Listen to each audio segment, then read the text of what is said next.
الحق صوت قد شجاني.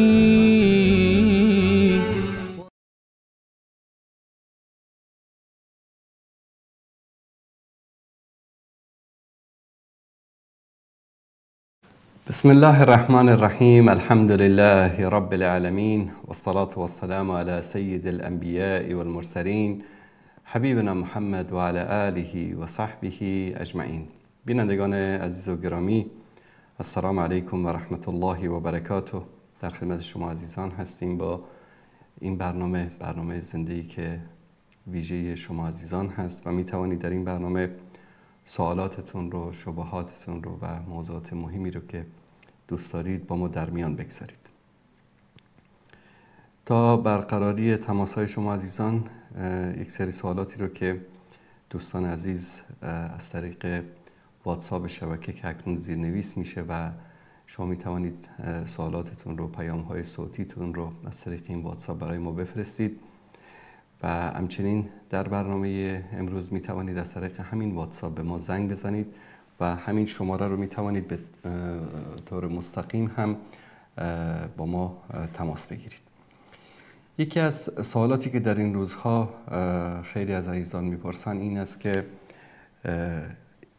10 روز اول ماه ذوالحجه که از روز اول ماه ذوالحجه شروع میشه تا روز 10 که روز عید سعید اضحی یا روز عید قربان هست، چه فضیلتی داره و چه احکامی رو باید مراعات بکنیم و چه اعمالی رو باید انجام بدیم.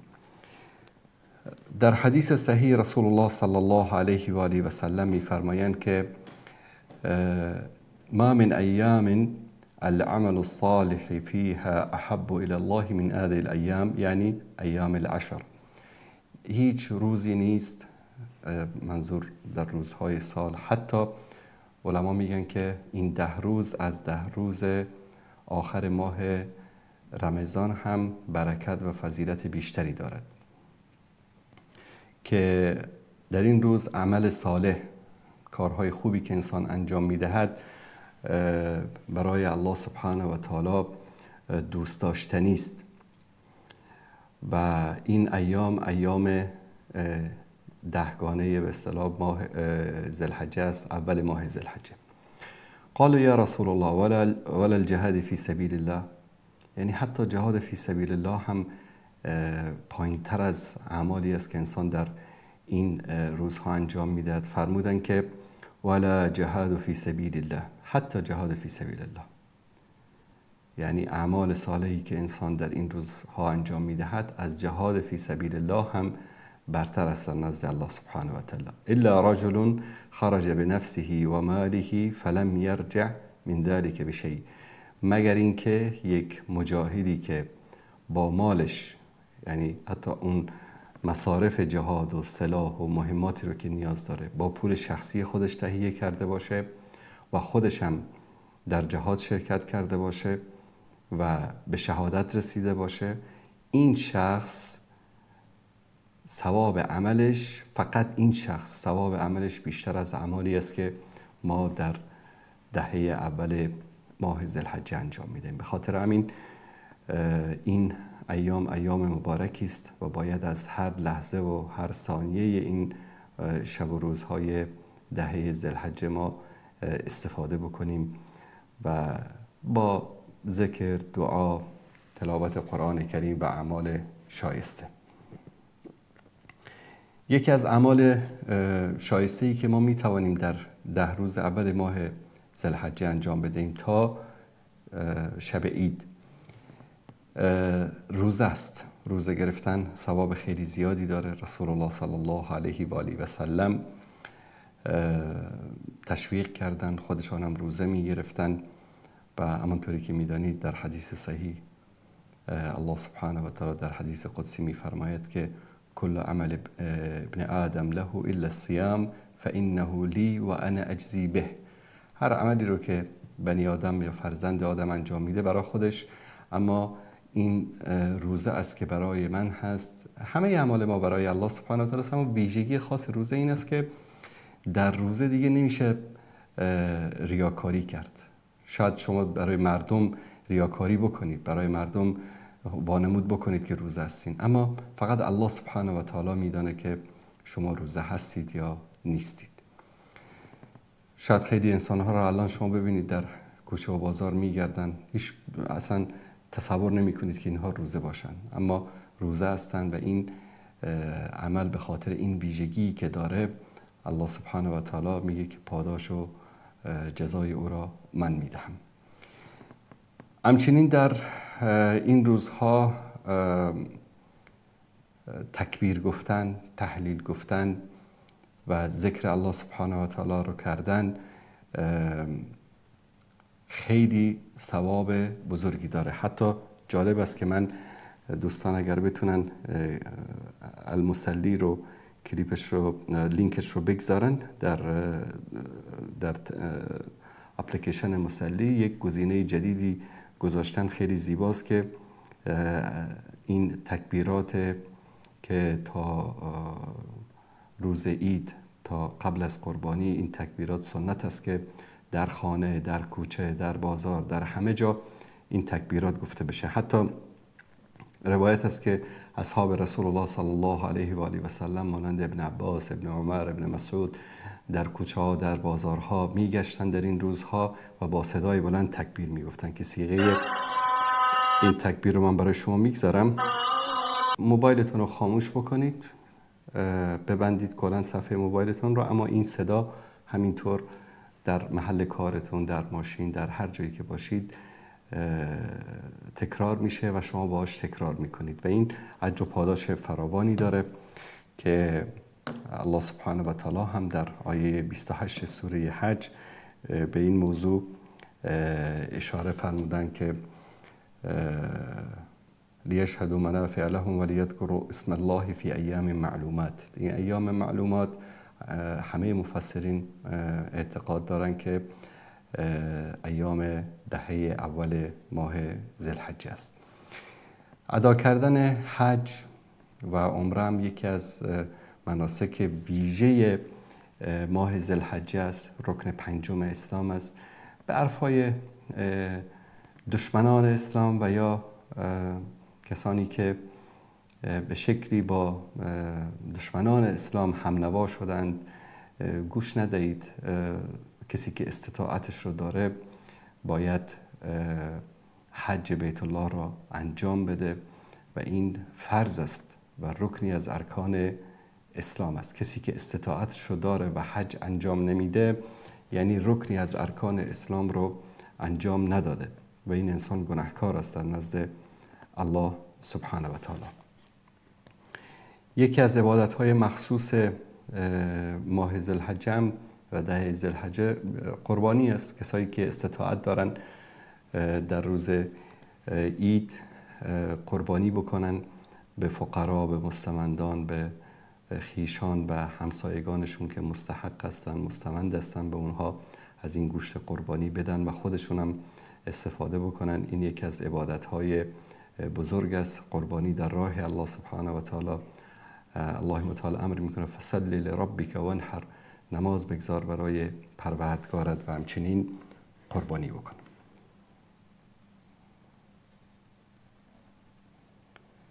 بیننده عزیز سلام علیکم، بفرمایید. بیننده عزیز بفرمایید. سلام علیکم. بله بفرمایید. علیکم و رحمت الله. علیکم السلام و رحمت الله و برکاته. روزی زیاد. خیلی سوالی داشتم. بفرمایید.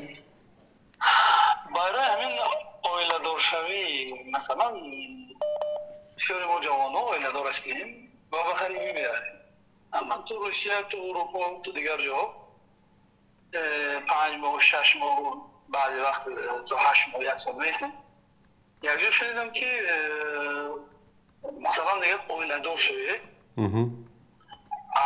همسر مثلا از همسر اول جدا، اما میگن در اون جایی که هستیم مثلا اویله دار شوی یک شخصیت چیکار آیا برای همسر اول زمینیش ما گناهگار میشیم اگر ما در اینجا اویله دار شویم اونجا اون تنها مثلا تا این 8 ماه اینجا ما همراه مثلا همسر دوم همون در اونجا مثلا انتظاری ما رو میکشه. آیا این جایز است یا اینکه نه؟ یا اینکه نه باید برای اسلام باید حتما هر دوشان البته که در یک جا باشن، یک در همون وطن خود دو همسر یک جا مثل اولی انتظاری بکشن یا اینکه نه یک اجازه هست مثلا دویم همسر در این غریبی زندگی کرد و اولین در اونجا البته وقتی که به خونه برمیگردی از غریبی چی اون است. درست. ببینید الله سبحانه و تعالی میفرماید که فانکحوا ما طاب لکم من النساء، شما می توانید با زنها ازدواج کنید. مثنا یعنی دوتا، یعنی اولی رو گرفتید دومی رو می توانید بگیرید، و ثلاث و ربع و سومی و چهارمی. یعنی الله سبحانه و تعالی جایز قرار داده است، مباح قرار داده است که انسان می تواند با 4 زن ازدواج بکند، یک مرد. در ادامه می فرماید که فَإِنْ خِفْتُمْ أَلَّا تَعْدِلُوا فَوَاحِدَةً، اگر ترسیدید که نمی توانید عدالت را در بین آنها برقرار بکنید پس یک زن بگیرید. متوجه هستید؟ شرط اساسی ازدواج دوم یا سوم چهارم کردن این است که عدالت را مراعات بکنید. مراعات عدالت چی است؟ در مبیت، یعنی در شب یک شب پیش یکی باشید، یک شب پیش دیگری باشید، به این میگن عدالت. متوجه هستید؟ شما مثلا الان برای چی زن دوم گرفتید؟ برای نیاز جنسی خودتان، درست است؟ بله. آیا همسر اول شما نیاز جنسی ندارد؟ البته که دارد. خب وقتی که شما او را مثلا 1 ماه 2 ماه 3 ماه 1 سال 2 سال تنها میگذارید، او نیاز جنسی خودش رو چگونه برطرف بکنه؟ سوال است نه؟ پس همونطوری که شما نیاز جنسی دارید او هم نیاز جنسی دارد. به خاطر همین یکی از مسائل مهم در زندگی زناشویی نیاز جنسی طرفین است. متاسفانه در جوامع ما مردها فکر میکنن که فقط اونها نیاز جنسی دارن و زنهایشان اصلا هیچ، باید صبر بکنن، همینطوری فقط خدمت پدر مادر شوهر رو بکنن و بشینن صبر بکنن. اما الله سبحانه و تعالی و رسول الله صلی الله علیه و سلم، دین، عرف همچین چیزی رو نمیگه. الان چقدر اتفاق افتاده در تاجیکستان، شاید شنیده باشید، در دیگر کشورها کسانی که زنهایشان را در اونجا رها کردن رفتن، بعضا دچار گناه و معصیت شدن، دچار زنا شدن، روابط پنهانی با مردان بیگانه برقرار کردن. و یقین بدانید که شوهر این زن در قبال این گناهی که همسرش مرتکب میشه در نزد الله سبحانه و تعالی مسئول است. الله متعال میگه که امساکم بالمعروف او تسریح به احسان، یا مثل آدم بگیرید زندگی بکنید یا که رهایش بکنید. اگر شما میخواهید مثلا با همسر دومتان زندگی بکنید، همسر اولتون رو رها بکنید، شما مجبور نیستید، رهاش بکنید، بگذارید او ازدواج بکند، شوهر دیگر بگیرد. چون هر انسان، چه مرد باشد چه زن، نیاز جنسی دارد. نیاز جنسی چیزی مثل گرسنگی است، مثل تشنگی است. تا کی میتواند یک مرد، یک زن صبر بکند؟ در روایتی هست از امام احمد میفرمایند که یک زن میتواند تا 6 ماه صبر بکند. در روایتی که از عمر رضی الله تعالی عنه است که از دخترشان میپرسند که یک زن چقدر میتواند صبر بکند به دوری همسرش، میفرمایند 4 ماه. به خاطر همین مجاهدینی که به جهاد میرفتند در زمان سیدنا عمر بعد از 4 ماه میگفتند که باید برگرده پیش خانه و زندگیش. به همین دلیل اگر امکاناتش رو دارید او رو طلب بکنید، در یک جا زندگی بکنید، عدالت رو در بینشان مراعات بکنید. و اگر که نمیتوانید زندگی بکنید، دوستش ندارید یا اون نمیخواد که همراه شما زندگی بکند، مسئله رو واضح با او صحبت بکنید و بهش اجازه بدید. بگید اگر که این مشکلات هست، من نمیتوانم مثلا با تو زندگی بکنم، اگر میخوایی طلاقت میدم، بگذارید برود ازدواج بکند. الان این کار الحمدلله که ما هرگز نکردیم. اما یک شخص یک سوال شد، اون همین گونه گفت که مثلا میشد که اینجا هم اولادار شوی همین خیر. بعد من همین رو البته اون رو باور نکردم. درست. من بعدا گفتم حتما من میپرسم که واقعا چی است. مثلا چون شما میگید نیازی جنسی داره اون زن. بله.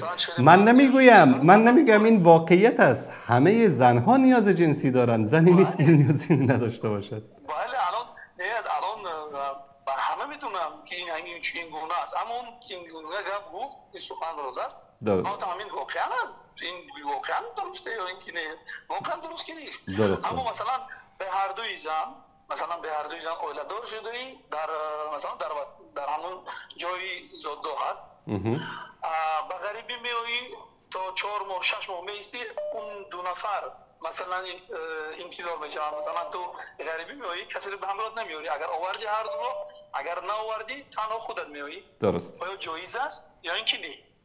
بله، مثلا اردویشان را در وطن بگذارید، بعد از مثلا 4 ماه 5 ماه 6 ماه بروید با اردویش زندگی بکنید، یا اینکه می توانید این گونه مثلا یکیش رو برای 6 ماه بیاورید پیشتان، بعد از 6 ماه این رو بفرستید اون دیگری را بیاورید. همه اینها ممکن هست. کسی که بخواد عدالت بکند راهش وجود دارد.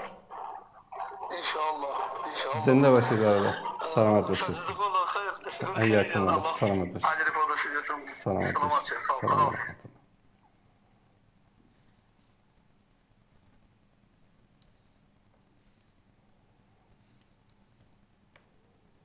حکمت الله برادر عزیز بفرمایید.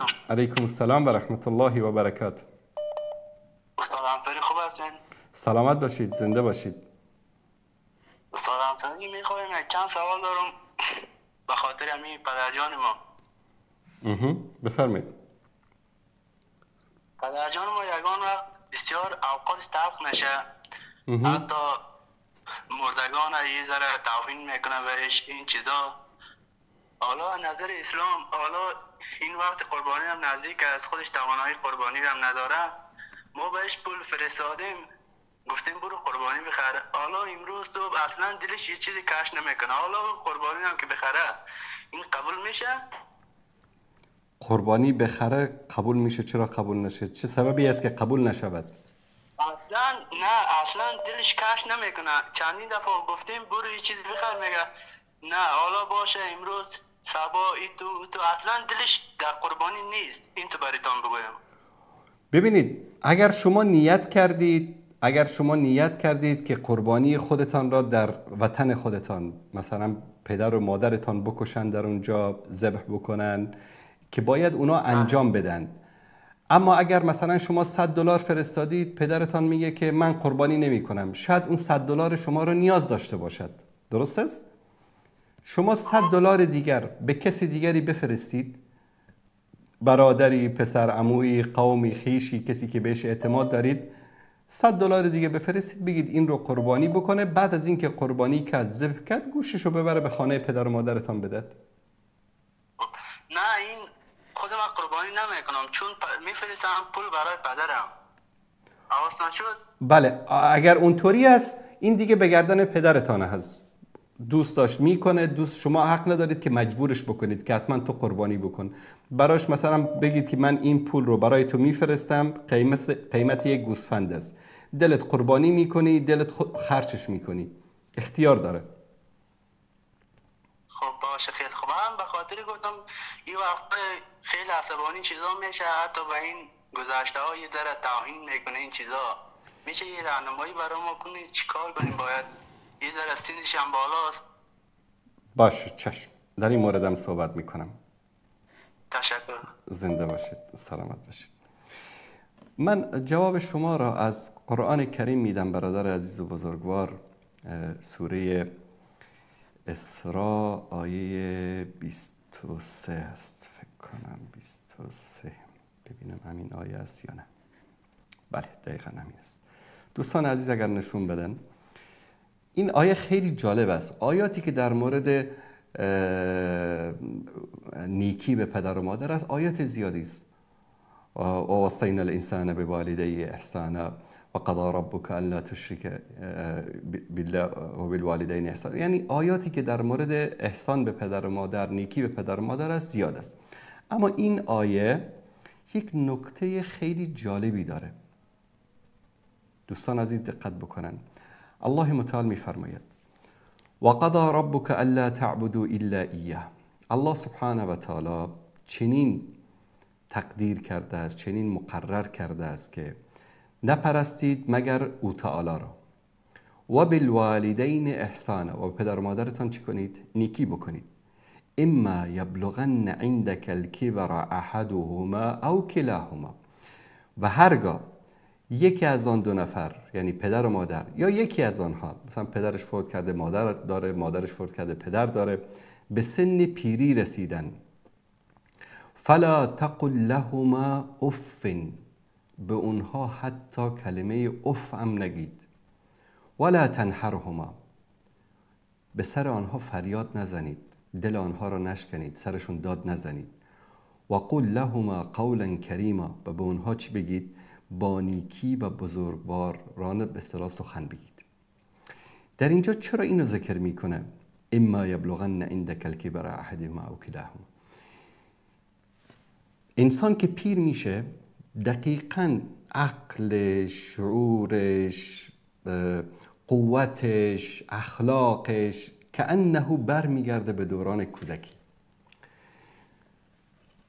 شما وقتی کودک بودید بهانه میگرفتید.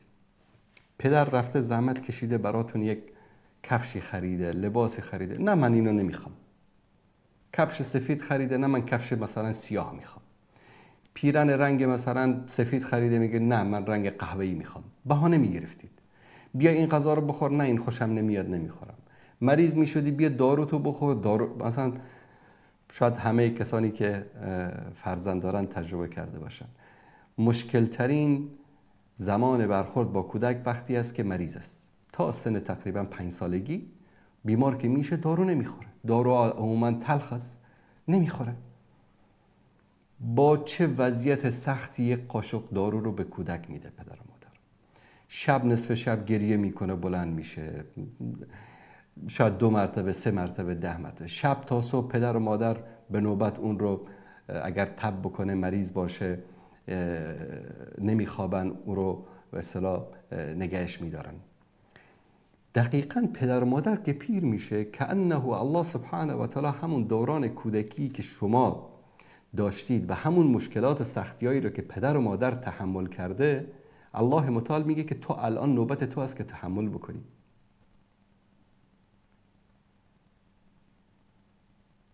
بی حوصله میشه، شما هم بی حوصله بودید وقتی کوچیک بودید. بهانه‌گیر میشه، شما هم بهانه‌گیر بودید وقتی کوچیک بودید. عصبانی میشه، شما هم عصبانی میشدید وقتی کوچیک بودید.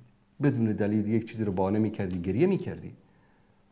و این پدر و مادر میتونست که یک سیلی بزنه خاموشت بکنه، میتونست که حتی پدر و مادر میتونست اولادش در اروپا و آمریکا میشنوید فرزندانشون رو خفه میکنن، میکشن. یکی با تو ماشین 2 تا کودکشو گذاشته بود داخل دریا، غرق کرده بود. اما این پدر و مادر با صبر و تحمل شما رو بزرگ کردن. الله متعال در این آیت میگه که و اما یبلغن عندک الکبر احدهما او کلاهما، یعنی هر دوشون اگه پیش تو پیر شدن، حتی کلمه فلا تقل لهما اف، حتی کلمه اف رو هم نگید. اف کلمه ای است که مثلا میگه که اینو نمیخوام، اینو برام بیار. اف پدر دست تو خسته شدم. این کلمه اف گفتن این گناه هست، معصیت هست. چون پدر و مادر برای شما اینو نگفته وقتی که شما کوچیک بودید. شما هم امروز نگید. و به شما یاد میده یک چیز دیگر رو در آیه بعدی. واخفض لهما جناح الذل من الرحمه، برای اونها بارهای رحمتت را بگستران، انبار بکن. یعنی خودتو در مقابلشون رؤوف و رحیم و حتی خوار و ذلیل بگردان، چون که یک روزی تو در دست اونها خوار و ذلیل بودی. باور کنید تا شاید اکثر کودکا تا 1 سالگی، بعضی ها تا بیشتر، اگر پوشاک تو عوض نمی کردن، از بوی گندت کسی در خونه نمی توانست زندگی بکنه. چه بسیار بودن کودکانی که مثلا پدر و مادر حواسش نبوده، پوشکش رو عوض نکرده، حتی گرفتن اون مدفوعشون رو به سر صورتشون مالیدن. نمیدانستی که این کثیف است، این میکروب است، این نجس است. اینو نمیدونستی. همین مادر این رو با دستانش میشست، تو رو تمیز میکرد. خیلی کودکا رو ببینید تا 7-8 سالگی مادرشون میبره حمام میشوردشون برای غسل کردن مثلا، چون نمیتونه انجام بده. همین پدر و مادر بود که تو رو تمیز میکرد. امروز اونها دقیقاً همون وضعیت رو دارن که تو در 1 سالگی و 2 سالگی و 3 سالگی داشتی. و قل رب ارحمهما کما ربیانی صغیرا. بگو که پروردگارا به اونها رحم بکن همان طوری که اونها مرا در خردسالی تربیت کردن، بزرگ کردن. الله سبحانه و تعالی میخواهد که به شما گوشزد بکنه که یک روزی تو هم در دست همین پدر و مادر خار بودی، ذلیل بودی، هیچ حول و قوه‌ای نداشتی. حرف نمیتونستی بزنی. به طرف یک خیلی کودکا به طرف یک چیز اشاره میکنه، گریه میکنه، پسرم دخترم چی میخوای؟ یک چیزی میگه، شما نمیدونید که داره چی میگه. وقتی که پدر و مادرت هم پیر میشه به همین یک وضعیت گرفتار میشه. گاهی اوقات دلش یک چیزی میخواد، نمیتونه به تو بگه، نمیتونه بیان بکنه. یک نکته رو بگم در اینجا. بعضیا میگن که من به پدر و مادرم احسان میکنم. احسان، کلمه احسان رو ما در مراتب ایمان داریم. احسان که ان تعبد الله كأنك تراه فإن لم تكن تراه فإنه يراك. چنان الله را بپرستی انگار که داری الله را میبینی. اگر اینو تصور نمیتونی بکنی که تو داری الله را میبینی، اینو که باید تصور بکنی که الله تو را دارد میبیند. یک از مراتب ایمان است. در حدیث جبرئیل که میپرسه که عمل احسان، احسان چی است؟ در احسان به پدر مادر این نیست که تو فقط یاشید کمک بهش بکنی، ماهانه $100 بفرستی بگی من به پدر مادرم احسان کردم. خانه خوب گرفتی، براشون وسایل زندگی آماده کردی، بگی که من به پدر مادرم احسان کردم. رفتی دست و پایشون رو بوسیدی، غسلشون دادی، خونهشون رو تمیز کردی، براشون غذا پختی، همه این کارا رو انجام دادی، همه نیازهاشون رو برطرف کردی، حتی توالت رفتی تمیزشون کردی، حتی به پشتت گرفتی اینها رو حج بردی، همه این اعمال رو انجام دادی. اینا هیچ کدومش احسان به پدر و مادر نیست، اینا وظیفه است. بر میتونیم بگیم، بر الوالدین آره، اما احسان به پدر و مادر چیز دیگری است. احسان این است که تو بفهمی که پدر و مادر چی میخوان بدون این که اون از تو بخوان، بدون این که به تو بگن. به طور مثال یک بار احساس کردی که وقتی که در پیش پدر و مادرت موبایل رو دستت گرفتی خوششون نیامد، چهرهشون رو دیدی، چشمی نگاه کردی که خوششون نیامد. بعد از اون نباید در جلوی اونها موبایل رو دستت بگیری. احساس کردی که امروز مثلا از صحبتاشون دلشون میخواد که مثلا امروز براشون گوشت بخری، مثلا میوه بخری. به طور مثال شوی والا داشتم می اومدم از کوچه چه میوه هایی آمده در بازار. این دلش رفته، بدون اینکه از تو بخوان که برو برام سیب بگیر، برو برام پرتقال بگیر، برو برام میوه بگیر. تو باید درک بکنی، بفهمی که الان دل پدر و مادر تو میوه میخواد، بری بگیری بدون اینکه اونا از تو بخوان، بدون اینکه تو بپرسی. احسان به پدر و مادر این است که تو بفهمی که اونها چی میخوان و بدون اینکه از تو بخوان تو انجام بدی. این مرتبه احسان به پدر و مادر است. شاید کمتر شنیده باشید این رو، اما واقعیت این است. احسان این است. بقیه اعمالی که انجام میدی همش وظیفه است. غذا براشون، مثلا به دهن پدر و مادرت پیر شدن نمیتونن غذا بخوره، دستش میلرزه، نمیتونه غذا بخوره، به دهنش غذا میدی. به یادت بیار که یک روز هم به این پدر و مادر به دهنت غذا میداد، نمیتونستی غذا بخوری. اوه روز اولی که شروع کرده بودی به غذا خوردن چقدر خوشحال شده بودن که فرزندمون غذا میخوره. اگر میبری حمام تمیزشون میکنی به یادت بیار که یک روزی اونا تو رو تمیز کرده بودن. اگر نمیتونن راه برن مجبور میشی بغلشون بکنی، ویلچر بیاری، زحمت بکشی، به یادت بیار که یک روز تو رو هم اینا بغل میکردن میبردن بیمارستان، بغل میکردن میبردن بیرون، نمیتونستی راه بری. اینا همش وظیفه است. احسان به پدر و بالوالدین احسان، احسان به پدر و مادر این است که تو بدونی که اونها از تو بخواهند، بدونی که اونها چه میخواهند و انجام بدی براشون. و اگر احساس میکنی از فلان عمل فلان حرفت بدشون میاد، در جلوی اونها نگی، تکرار نکنی. $100 فرستادی که قربانی بکن، میگه نه، مثلا بهانه در میاره، شاید بهش نیاز داره، شاید اصلا همین پر رو دوست داره.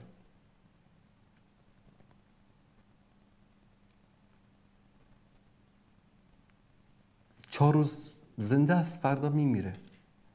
بگذار همون $100 که تو فرستادی قربانی بکنه، بگذار که خودش بخوره، خرجش بکنه.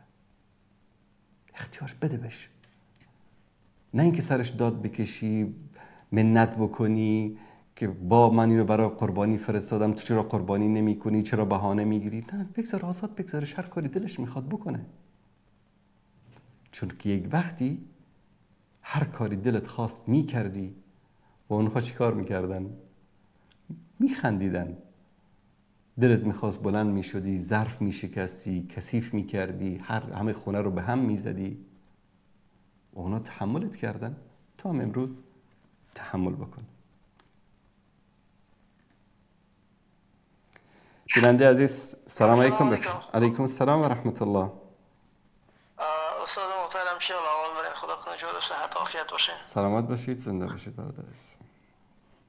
اسم عبدالحلیم است، از آمریکا بهتون به تماس شدیم. از عبدالحلیم برادر عزیز بفرمایید. بله، از ایالت واشنگتن استیت بهتون به تماس شدیم. من یک سوال داشتم استاد محترم به ارتباط می اوانایی که دمی دور بعد می همسایگی ما زندگی میکنن. اینا ما بسیار کسا رو میشناسم، ما و شما الحمدلله مسلمان هستیم، میفهمیم که سود یکی از گناههای کبیره است. بله. و خداوند در قرآن کریم ذکر کرده که کسایی که سود میخورن خودشون با جنگ خدا و رسول آماده بسازن. من کسایی رو میشناسم به همسایگی ما هستن، اینا خانه‌های سودی گرفتن، موترهای سودی گرفتن. من ازشون پرسان کنم که برادر این سود از اشتا میشه؟ یعنی یک سود واضح است. درست. اینا میگن که بیادا پشتی گپا نگرد، ما در امریکا زندگی میکنیم، خداوند یک بخش است دیگه. همه کارشان مثلا خواب پیسه هم دارن، یک تعداد از اینا مثلا میتونن که برن پیسه کش بگیرن، موتر درست. یا خانه بخرن، همون پیسه خودن نگاه میکنن، میرن خانه و موتر سودی میخرن. وقتی که پرسانشان هم که میگه بیادا پشتی گپا نگرد، ما در امریکا سیم کل مردم هم میکارا میکنن دیگه. و در مسجد هم که میری اینا در صف اول مسجد هستن دیگه. من نمیفهم که چه قسم یک سیستم است. هرچند معلومات دارم، میخواستم که از شما میره، از زبان شما میره پشتم. اینا حرام خداوند، اینا حلال میکنن و باز میگن که ما در امریکا هستیم، بدر دیگه پا نیست دیگه. و در مسجد هم که در صف اول مسجد این مثل عبدالله، اگه اشتباه عبیدالله ابن عبی، عبدالله ابن عبی. بله بله بله. بسیار خوب، در این مورد صحبت کنیم. بله، در این باره معلومات میدادین؟ چشم، حتما انشالله، حتما انشالله. تشکر میکنم. خیلی سلامت باشید. در این مورد من مفصل صحبت کردم، گرفتن خانه و ماشین و یا موتر به سود. دوستان اگر کلیپش رو از یوتیوب لینکش رو بگذارن در کامنت ها. منتها بازم بنا به درخواست برادر عزیزمون در این مورد مختصری صحبت میکنیم. یکی از فتنه هایی که متاسفانه خواستن مسلمانایی که در اروپا در آمریکا زندگی میکنن این است که بعضی از علما، بعضی از دعوتگران آمدن گفتن که حالا چون اینجا ضرورت هست، اشکال نداره که شما مثلا ماشین یا خانه رو به سود بگیرید. بعضی هم جلوتر رفتن گفتن که نه، اصلا در بلاد کفار، در دارالکفر سود نیست، اونجا غنیمت است، یعنی شما هر چی که بگیرید و بدید غنیمت است. خب اینا فتواهای باطل است، برداشت‌های غلط است ما عالمای زیادی داریم، عالمایی داریم که امروز حتی از صهیونیست‌ها دفاع میکنن بر علیه فلسطینیا. این حرف یک عالم و یک دعوتگری که این حرف رو بزنه دلالت بر این نیست که والله امروز صهیونیست‌ها اسرائیلی‌ها بر حق هستن و فلسطینی‌ها بر باطل هستن. در هر دور زمان ما بلعم باورا داریم. بلعم باورا یکی از علمای بنی اسرائیل بود در دربار فرعون که هر کاری که فرعون میکرد توجیه میکرد و یک از صفات علمای یهود این است که یشترون آیات الله بثمن قلیل، یعنی آیات الله سبحانه و تعالی رو به بهای اندک اینا چیکار میکردن؟ میفروختن. طرف میومد مثلا بهشون پول میداد، آیه برای خودشون میساختن. چرا امروز میگیم تورات و انجیل تحریف شده؟ علما تعریف کردن این رو. و ما داریم از این علما زیاد داریم، از این دعوتگران زیاد داریم که اعمال منکر و حرام رو بنابر فهم ناقصشون میان یا بر فهم نادرستشون از قرآن و سنت حلال میکنن برای مردم. این یک جانب قضیه. جانب دیگر این است که فکر میکنن که ربا هم مثل بقیه گناه هاست. حالا غیبت کرده، دروغ گفته، کارهای زشتی کرده، ربا هم یکی مثل این هاست. ربا تنها گناهی است که وقتی که انسانی انجام میده الله به جنگ با او بلند میشه، یعنی این وارد جنگ با الله سبحانه و تعالی میشه. به شکل دقیق تر اگر بگم، آیا یک بنده‌ای ضعیف ناقصه که هیچ حول و قوه‌ای نداره میتوانه که با الله سبحانه و تعالی بجنگه؟ هرگز. الله متعال در قرآن کریم برای ما این رو بیان میکنه، میفرماید که یا ایها الذین آمنوا اتقوا الله، ای کسانی که مؤمن هستید تقوا پیشه کنید. تقوا چی است؟ تقوا این است که انسان از منکرات دوری بکند، از حرام دوری بکند، عبادت الله سبحانه و تعالی را انجام بدهد، به خاطر الله سبحانه و تعالی از شهوات و از گناه و معصیت دوری بکند. به این میگن تقوا. میفرماید که یا ایها الذین آمنوا اتقوا الله، تقوا پیشه کنید. تقوا سبب رسیدن الله انسان به چی است؟ به بهشت است. بعد چی میگن؟ والله ما اگر که با سود خونه نگیریم نمیتونیم کرایه خونه بدیم، اگر با سود ماشین نگیریم زندگیمون نمیگذره. در حالی که الله سبحانه و تعالی در اینجا چی میگه؟ اتقوا الله. و در جای دیگه میگه که و من یتق الله یجعل له مخرجا. کسی که تقوا پیشه کرد الله سبحانه و تعالی راه رو براش باز میکنه. و یرزقه من حیث لا یحتسب، و از جایی به او روزی میده که اصلا تصورش رو هم نکرده. و من یتوکل علی الله فهو حسبه، کسی که توکل به الله بکنه، توکل به الله داشته باشه، الله برای او کافی است. میگه تو تقوا پیشه کن، من همه زندگی تو رو روبرا میکنم. و ذروا ما بقی من الربا، بگذارید، ترک بکنید آنچه که از ربا. این آیه وقتی نازل شد که مردم سود میخوردن، ربا میخوردن. این آیه که نازل شد گفت بگذارید، تا این لحظه انجام دادید، از این به بعد بگذارید، ترکش بکنید. این کنتم مؤمنین، اگر واقعا مؤمن هستید. فإن لم تفعلوا، اگر انجام نمیدید، اگر انجام ندادید، اگر ربا رو ترک نکردید، فأذنوا بحرب من الله و رسوله، پس جنگ الله و رسول با شما آغاز میشه. کسی که سود میخوره، کسی که ربا میخوره، الله و رسول با او داره میجنگه و او داره در رو بروی خودش باز میکنه. در چی؟ جنگ با الله و رسول رو. در مورد هیچ گناهی به این شدت در قرآن کریم و در سنت ما نداریم. حتی در مورد کشتن انسان، در مورد زنا، در مورد شراب، در مورد هیچ گناهی به این اندازه شدید الله سبحانه و تعالی نگفته. چرا؟ چون سود، ربا جامعه رو تباه میکنه، اقتصاد رو تباه میکنه.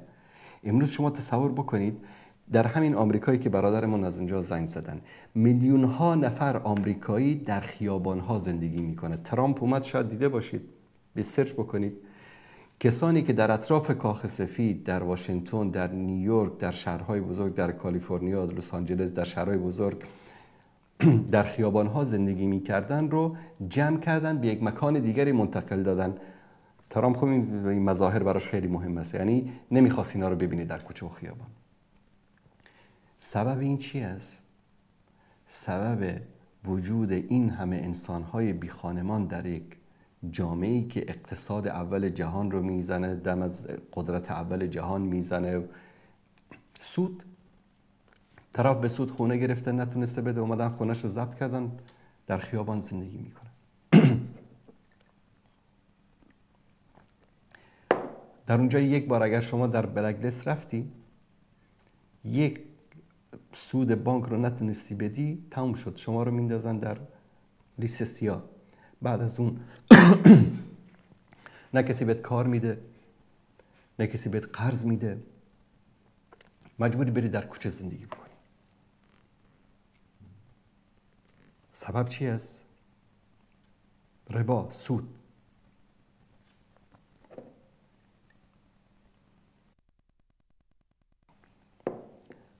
رسول الله صلی الله علیه و سلم 7 گناه بزرگ، 7 گناه کشنده که به 7 موبقات معروف است، در حدیث صحیح برای ما بیان میکنن. اولش چی است؟ الشرک بالله، شریک آوردن به الله سبحانه و تعالی. دوم سحر، جادوگری. سوم کشتن یک انسان. چهارم ربا یا سود. پنجم خوردن مال یتیم. ششم فرار کردن در جنگ از مقابل دشمن. هفتم تهمت زدن به زنان پاکدامن.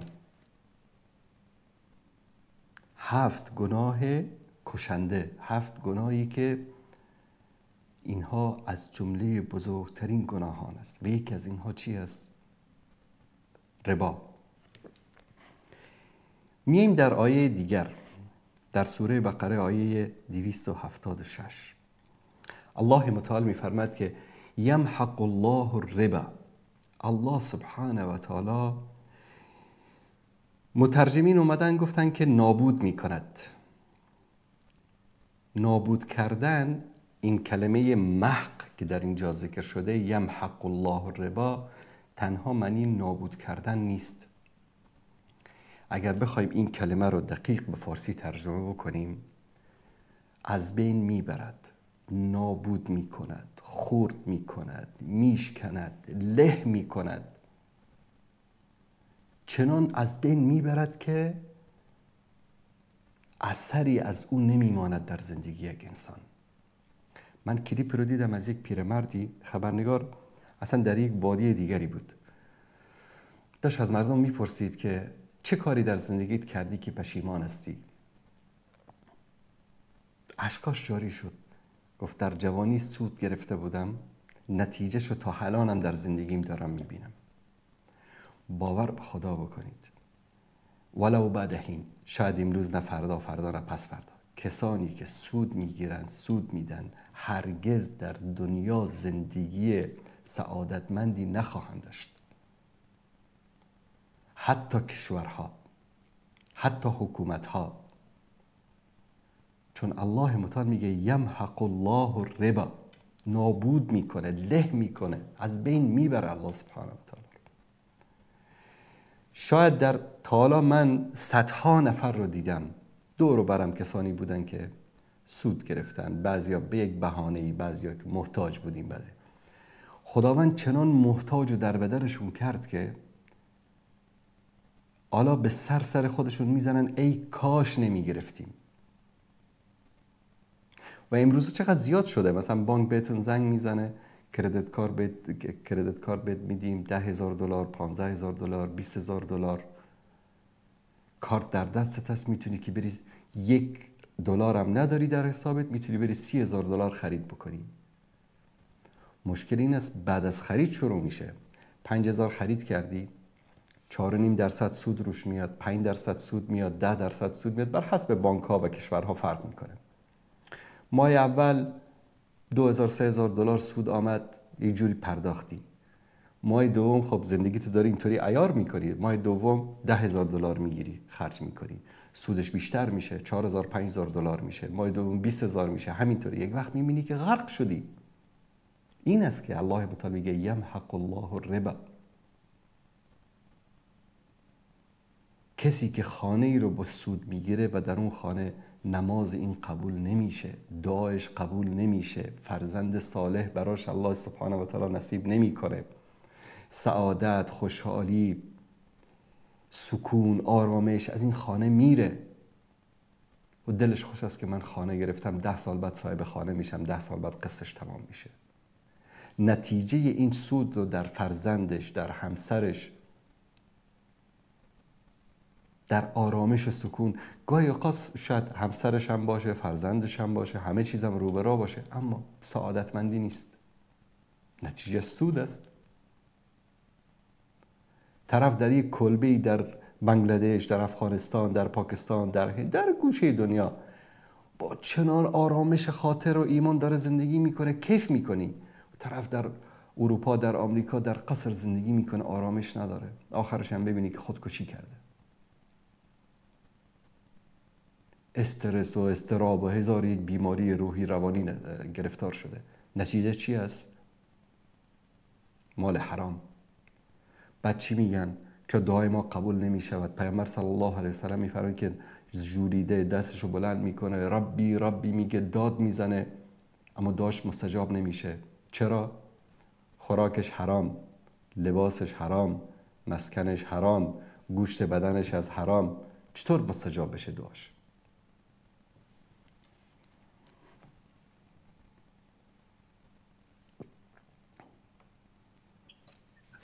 سلام علیکم، بفرمایید.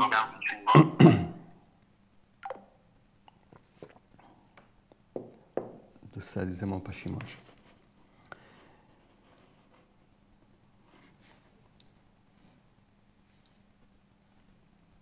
آقای سبحان بفرمایید. سلام علیکم. علیکم السلام و رحمت الله. صادق جبار خوب هستن؟ سلامت باشید، زنده باشید، بفرمایید. صادق جبار به زحمت یک دونه سوال از شما داشتم، پیشترم لایفتم نگاه میکردم، برادر عزیز ما صحبت کرد، فکر کنم سوالش درست چی نداره. من همین قضیه سعی خود مامسته، من خواستم که میره دوباره برای شما زنگ بزنم در جریان بفرمایید. که میره یک درست‌تر برای ما بدن. بفرمایید. جناب استاد دیگه من پدرک من اینجا در افغانستان است، سنش بالاست دیگه. بعضی وقتا خیلی از نگاه عصبانیت یا مثلا بعضی موقع خیلی پیش میاد گذشتگان را، فوت کردگی را دو دشناب میده دیگه. هرچی که ما بهش میگیم که بعد از تو گناه داره فلان، نه از اون بدتر هم میشه. یک موضوع یه خدمتتان عرض کنم. بعدش هم در پدرجان دیگه پول قربانی ما فرستادیم، پول قربانی روان کردیم دیگه. گفتیم میره پدرجان تو بگی قربانی کو به نام الله ذبح کو. بله. دیگه فعلا نمی‌فهم، ناراحت است از ما، از حرف ما ناراحت شده. چی شده؟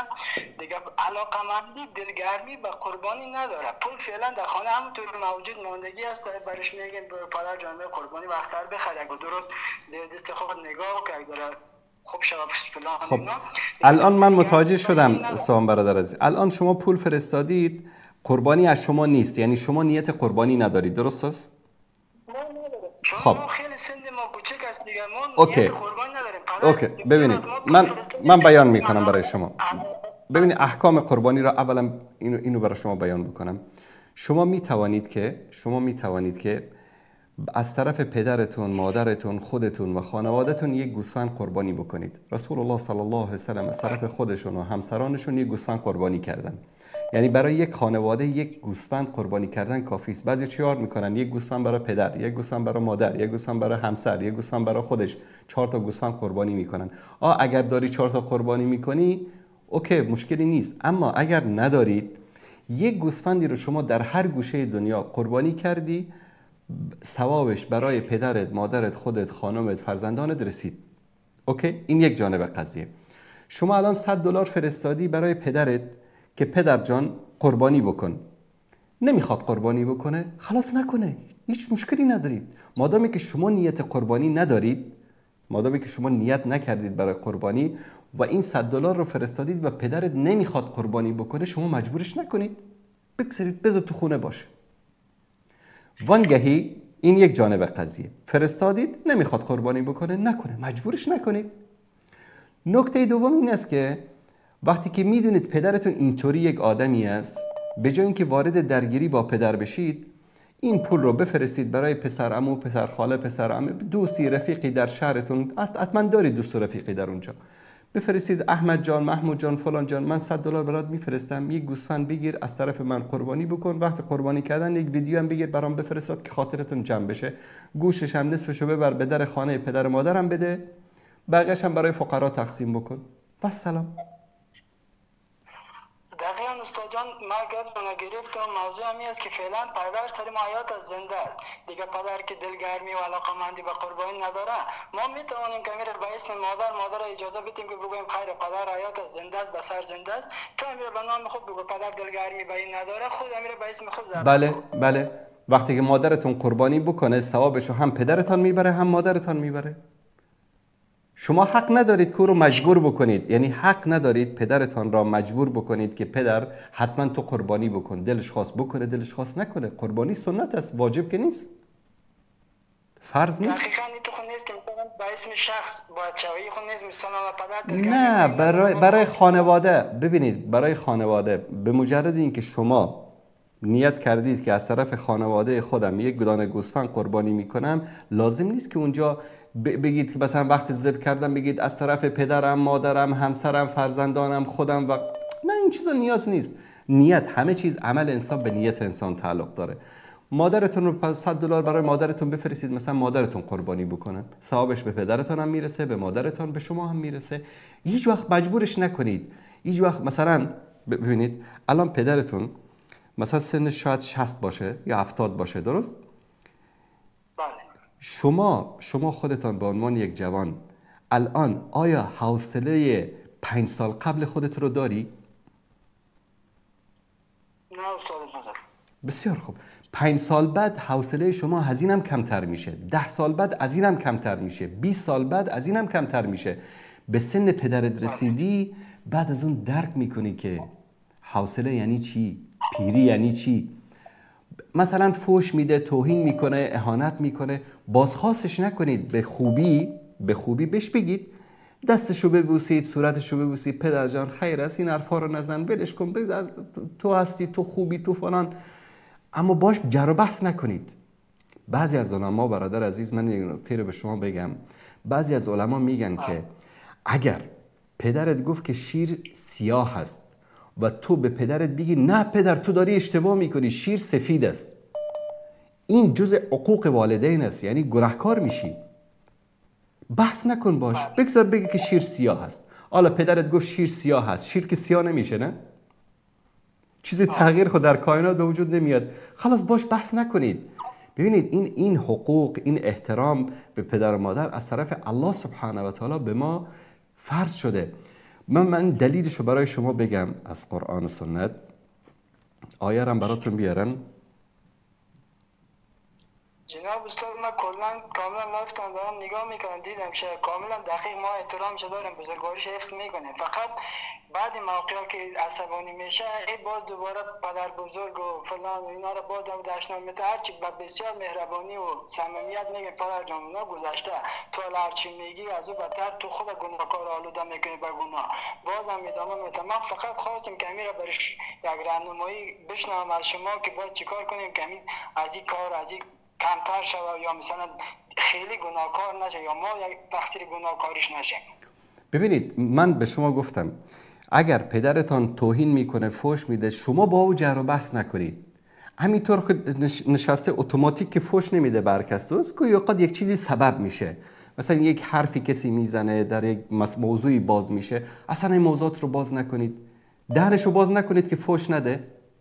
ببینید فوش دادن گناه هست، درست؟ فوش دادن گناه هست. شرک آوردن چی است؟ کفر است.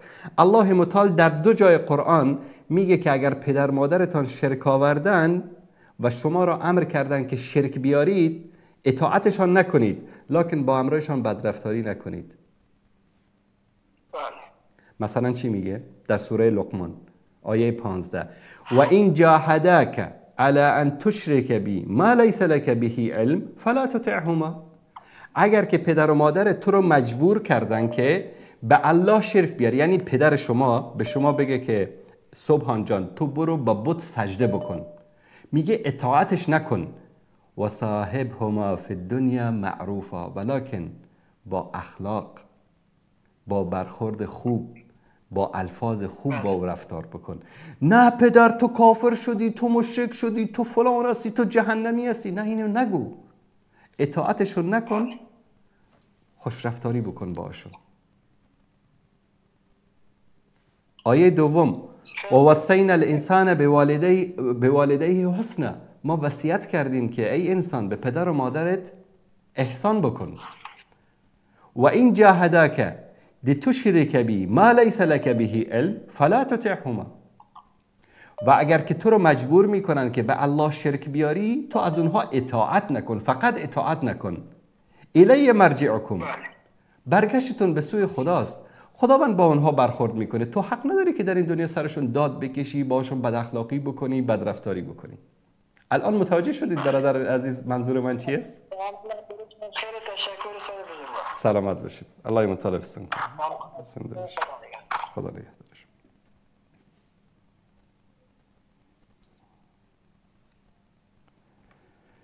بیننده عزیز سلام علیکم، بفرمایید. و علیکم السلام و رحمت الله و برکاته. علیکم السلام و رحمت الله. عزیز دلهای و عاشقانه که بسیار با صحبت‌های شما عادت کردم. سلامت باشید. سلام و درود. خب استاد بزرگوار، ماندم حیران در یک چیز گیر ماندیم که چی کنیم راه حلش یابیم. آن این است که از همین ملامت زنها چگونه راه نجات پیدا کنیم وقتی که ما ضعیف ها را همسران در مثال در تاجیکستان مونده، خودمون راه هجرت پیش گرفتیم، در اروپا قرار داریم یا در دیگر شهرهای کشورهای چه بسیار باید تحمل همین را ندارن، هر نمود طعن و ملامت ها میکنن که مقصد گشته بیاید. مثال کارکنان قدرتی حکومتی میبرن هر هفته میبیاین به خانه، مثال مشورت ها میزنن، شوهرات آنها بگوید بیاین، مثلا محصولیشون میکنن در عموم که بیاین هیچ خطری وجود نداره. حال اون که ما میدونیم که هر کسی از ما میره از 10 تا 20 تا 25 یا که یک عمر زندانی میشود. ما در حیران که همین زنهای ما رو چگونه آیا همین کار ما، همین هجرت ما یگان اجر داره یا که خاطری که ما در زیر طعن و ملامت همین زنهامون موندگیم. ما گناه ما چی است؟ فقط از حق خود ما گفتیم که جناب آقای رحمان و همون گناهی که به یک قشر زنها اجازه میدی که رقص و بازی و هر کاری که دلشان میخواهند بکنن، با قشر دیگری بزرگ جامعه هم اجازه بدی که طبق قانون تاجیکستان همون سطر ببندن و که لباس ملی میپوشن، لباس همه حقوق دموکراتی همین ها اسلامی شما نمیگم رعایت کرده شد. همین گناه ما این در همین است که 25 سال برای من زندان، حکم زندان رای شده است. ما این زنهای ما این را نمیفهمند. مثال باید میگن نه گشته بیایید، ما گشته رفته که نمیتونیم همین شب روز. این برای ما چی آینده دارد مقصد؟ چی کنیم راه حل همین نجات چی است؟ ما چی پاسخ بگوییم همین نسبت به نزدیکانمون، به زوجهایمون، به مادرانمون که زیر طعن و ملامتشون بسیار پرستش خسته شدیم. درست باشه، در این مورد صحبت میکنم. علیکم السلام و رحمت الله و برکاته. ببینید، هجرت در راه الله سبحانه و تعالی عملی است که الله متعال در قرآن کریم مشروع قرار داده است و کسی که در مقابل طاغوت، در مقابل طغیان هجرت نمیکنه به خاطر دینش، به خاطر اسلام، به خاطر قرآن و سنت، این انسان گناهکار میشه.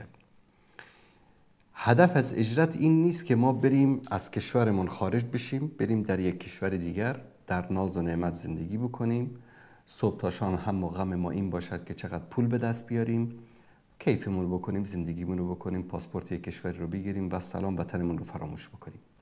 وطن به معنی همون زادگاهی که ما از اونجا هجرت کردیم. هدف از هجرت آمادگی گرفتن برای جهاد است. رسول الله صلی الله علیه و آله و سلم وقتی هجرت کردن از مکه مکرمه، بعد از 10 سال فاتحانه وارد مکه شدن، مکه رو فتح کردن. این نبود که برن در مدینه اونجا بشینن مکه رو فراموش بکنن. هدف از هجرت آمادگی برای جهاد است. هدف از هجرت، ببینید در اولین حدیثی که در 40 نووی 40 حدیث معروف است در تاجیکستان، در افغانستان، شما باز کنید اولین حدیثش چی است؟ انما الاعمال بالنیات و انما لكل امرئ ما نوى فمن كانت هجرته الى الله ورسوله فهجرته الى الله ورسوله فمن كانت هجرته لدنيا يصيبها او امرأة ينكحها فهجرته الى ما هاجر اليه. این حدیثی است که در ریاض الصالحین، در 40 نووی، در 40 حدیث، در همه جا اولین حدیث ذکر میشه. در اکثر کتاب‌های حدیث ببینید اولین حدیث ذکر میشه. میگه که هر عمل انسان به نیت انسان تعلق دارد. اصلا شأن این این سخن رسول الله صلی الله علیه و سلم چی بود؟ یک صحابی بود، آمده بود مدینه، هجرت کرده بود. صحابه این رو تمسخر میکردن، میگفتن که مهاجر ام قیس، چون یک زنی بود به نام ام قیس مهاجر شده بود، اینم بعد از اون مهاجر شد به مدینه. این مرد اون زن رو دوست داشت، میخواست باش ازدواج بکنه. مردم چی فکر میکردن؟ میگفتن که این به خاطر خدا و رسول هجرت نکرده، این به خاطر اون زن هجرت کرده که با اون ازدواج بکنه. به خاطر همین میگفتن مهاجر ام قیس. الله متعال با وحی، چون حدیث پیامبر صلی الله علیه و سلم وحی است، و ما ینطق عن الهوى ان هو الا وحی یوحى. رسول الله صلی الله علیه و سلم به خاطر که این فکر مردم رو اصلاح بکنن، بگن این نیت است. نیت رو شما خبر ندارید، نیت در درون انسان است. میگه کسی که فمن هاجر الی الله و رسوله فهجرته الی ما هاجر الیه، کسی که به خاطر الله و رسول هجرت کرده باشه، نیتش الله و رسول باشه، ثواب هجرتش رو میبره. کسی که به خاطر زنی هجرت کرده باشه، کسی که به خاطر دنیا هجرت کرده باشه، پس هجرت او هم به طرف همون چیزی است که به خاطرش هجرت کرده. یعنی چی؟ یعنی روز قیامت نگویه که من مهاجر بودم، از الله متعال ثواب طلب نکنه. ثوابت در دنیا گرفتی، به خاطر پول رفتی اروپا، پول به دست آوردی. به خاطر زن رفتی اروپا، زن گرفتی. به خاطر پاسپورت رفتی اروپا، پاسپورت هم گرفتی. اما به خاطر الله و رسول اگر هجرت کردی، باید تابع الله و رسول باشی. هجرت به معنی این است که انسان مهاجر میشه به کشوری که با سخن، با حرف، با نوشتن، با سلاح، با هر چیزی که میتوانه بر علیه ظلم و بر علیه طاغوت مبارزه بکنه. این نه که اونجا بشین زندگی خودتو بگذارم، پاسپورتم بگیر، کیفتم بکن، بگو به جهنم هرچی که در تاجیکستان اتفاق میفته. نه خیر. و ما مشکل دیگر ما این است که خانواده های ما، پدران ما، مادران ما، فرزندان ما باید این رو درک بکنن. من وقتی که ازدواج میکردم به خانمم گفتم اگر برای کشته شدن، برای زندان شدن و برای هجرت آماده ای، باید ازدواج میکنم. اگر این 3 شرط رو دارم، اگر آماده ای برای این 3 شرط. نه اگر به فکر دنیا هستی، به فکر پول هستی، به فکر منصب هستی، به فکر اینا همه، شاید یک روزی شاید من از خونه خارج شدم دیگه بر نگشتم. وقتی انسان در راه دعوت، در راه جهاد قدم برمی‌داره، مرگ است در اونجا، زندان است در اونجا، هجرت است در اونجا. ما مشکل ما این است که خانواده هایمان رو درست تربیت نکردیم. خنسا یکی از زنان صحابه بود که در روز احد پدرش برادرش، فرزندش و همسرش رو از دست داد. وقتی که آوردن گفتن این شهید شد، گفت الحمدلله. گفت این شهید شد، گفت الحمدلله. امروز میبینید نمونهشو در فلسطین. یک مادری رو میبینید که همه فرزندانش رو از دست داده. ما خانواده هامون و خانواده های مومن تربیت نکردیم که معنی جهاد، معنی هجرت و معنی خارج شدن یکسان فی سبیل الله، صبر، تحمل، اینا رو درک بکنن. مشکل در تربیت خود ماست. ما گاهی اوقات فکر میکنیم که خلاص من میرم اونجا یک سازمانی تشکیل میدم، فردا میرم کودتا میکنم، حکومت رو ساقط میکنم، دنیا گرو گرستان میشه. نه نه نه، اینطوری نمیشه. رسول الله صلی الله علیه و سلم 23 سال زحمت کشیدن، یک نسلی رو تربیت کردن. او که 1 ساله بود وقت وفات رسول الله صلی الله علیه و سلم 23 ساله شده بود. اسامه بن زید در 19 سالگی فرمانده بزرگترین لشکری که برای جنگ با بزرگترین ابرقدرت جهان در اون موقع روم آماده شده بود. اسامه 4 سال بعد از بعثت رسول الله 4 سال بعد از بعثت به دنیا آمده. یعنی پیامبر صلی الله علیه و سلم به پیامبری مبعوث شده بودن، 4 سال 3.5 سال 4 سال گذشته بود که اسامه به دنیا آمد. اسامه بن زید در زمانی که رسول الله فوت کردن 19 ساله بود، فرمانده بزرگترین لشکر اسلامی که برای جنگ با روم آماده شده بود. پیامبر یک نسلی رو تربیت کردن در 23 سال که آماده برای قربانی بود، آماده برای فداکاری بود، آماده برای جهاد بود. ما امروز اگر مادرانمان، پدرانمان، همسرانمان، فرزندانمان آمادگی برای قربانی در راه الله رو نداشته باشن، ما نمیتوانیم حکومت اسلامی تأسیس بکنیم. ما نمیتوانیم هجرت و جهاد بکنیم. در هجرت، در جهاد کسی شیرینی و گل تقسیم نمیکنه برای اونجا. زحمت است، مشقت است، سختی است، فقر است، گرسنگی است، کشته شدن است، زندان رفتن است. و اینا باید درک بکنن. اگر تویی که امروز نشستی و نمیتوانی هجرت میکنی، اونی که هجرت کرده رو تو باید حمایتش بکنی. از خانوادهش، از فرزندانش، از همسرش، از اینا باید سرپرستی بکنه. چون کسی که استطاعتش رو داشته باشه و هجرت نکنه، میدونید با کفار و با منافقین محشور میشه. الله سبحانه و تعالی در سوره نساء آیه 97 میفرماید: ان الذين توفاهم الملائکه ظالمی انفسهم. کسانی که ملائکه جان اینها رو گرفتن در حالی که اینا به نفسشان ظلم کرده بودن. ظلم، ان الشرک لظلم عظیم در سوره لقمان میگه شرک بزرگترین ظلم است. اینها مرتکب بزرگترین ظلم به نفسشان شده بودن. ملائکه وقتی که این آلت عذاب اینها رو میبینن، این سختی اینها رو میبینن، تعجب میکنن. به اینا میگن قالوا فیما کنتم؟ شما کجا بودید؟ شما چی کاره بودید؟ چی کار کردید که به این عذاب گرفتار شدید؟ چی میگن؟ قالوا كنا مستضعفین فی الارض.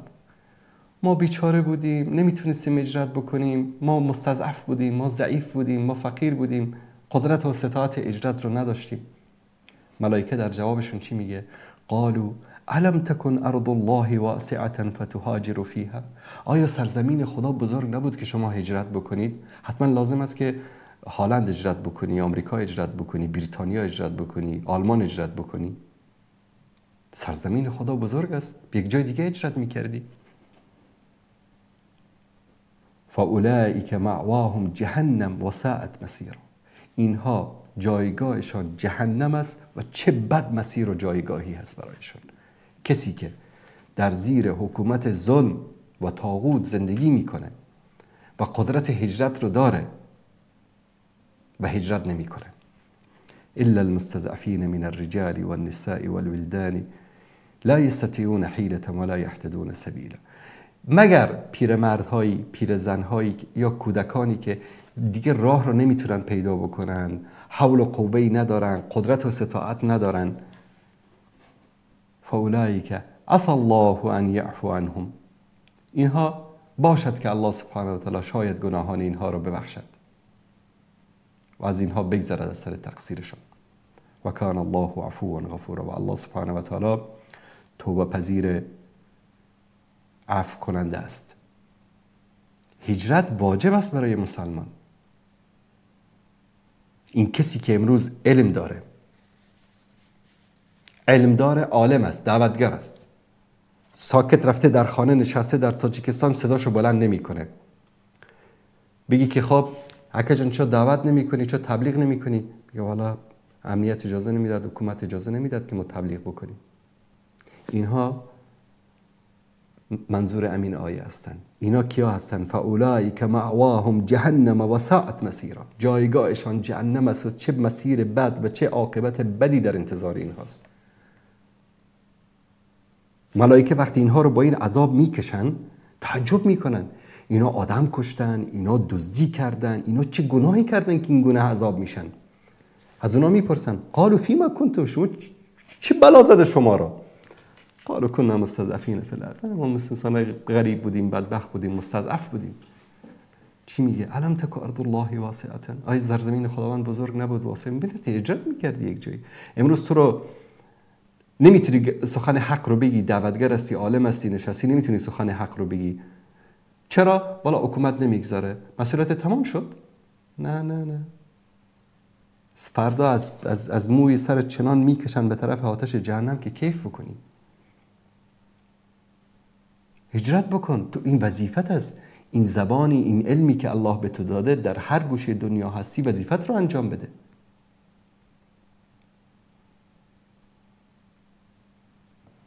پس ملامت نکنید کسانی رو که در راه الله هجرت میکنند، بلکه باید به خانواده هاشون، به عزیزانشون که در اونجا هستن کمک بکنید، از اونها دلداری بکنید. نه اینکه اونها رو ملامت بکنید، دل اونها رو بشکنید و برای اونها غم و اندوه و رنج بیش از حد ایجاد بکنید.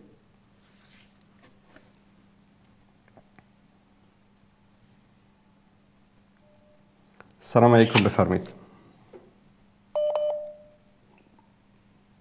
بله استاد محترم. بله بفرمایید.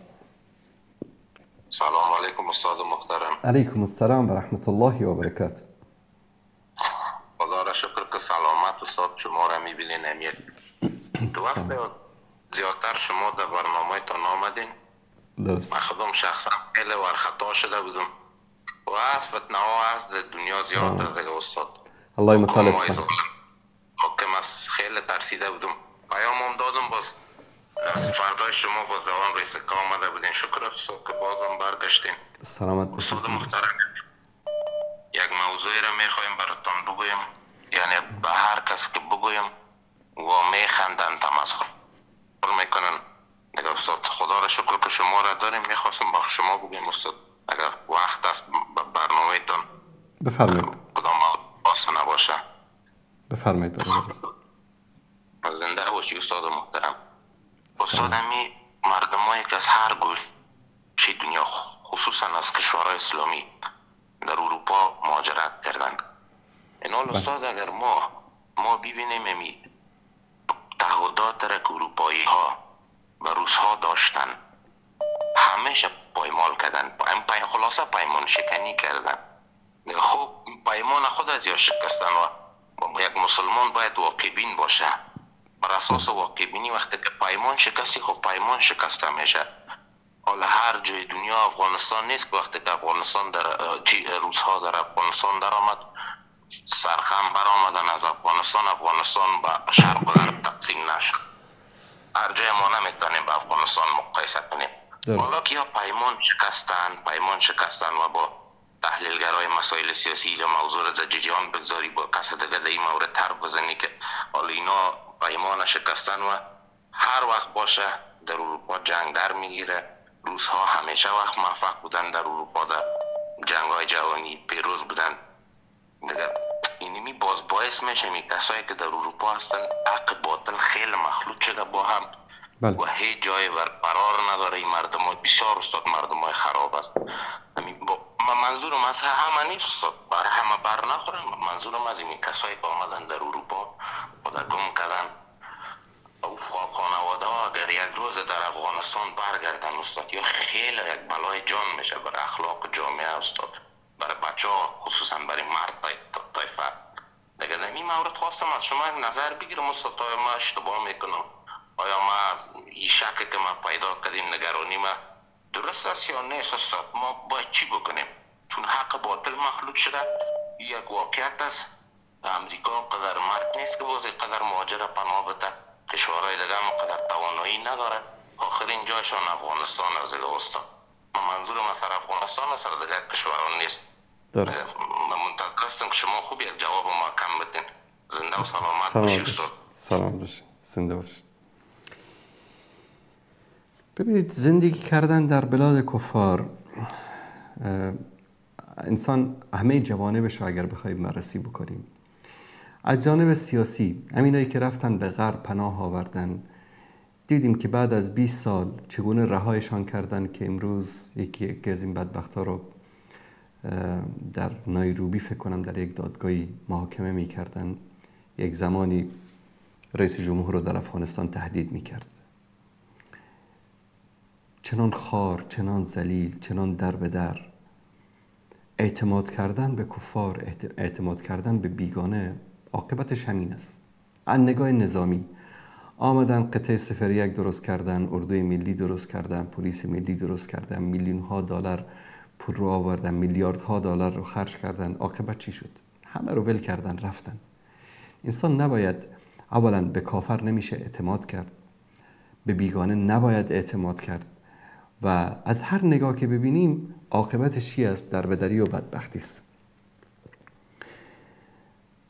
باور به خدا بکنید، در همین خواستن در 10-15 سال اخیر قصه هایی رو آدم میشنوه در اروپا، خانواده هایی که زنهای دیندار، فرزندانی که پدر سالها زحمت کشیده اونها رو، حتی بعضیش حافظ قرآن اونها رو تربیت کرده،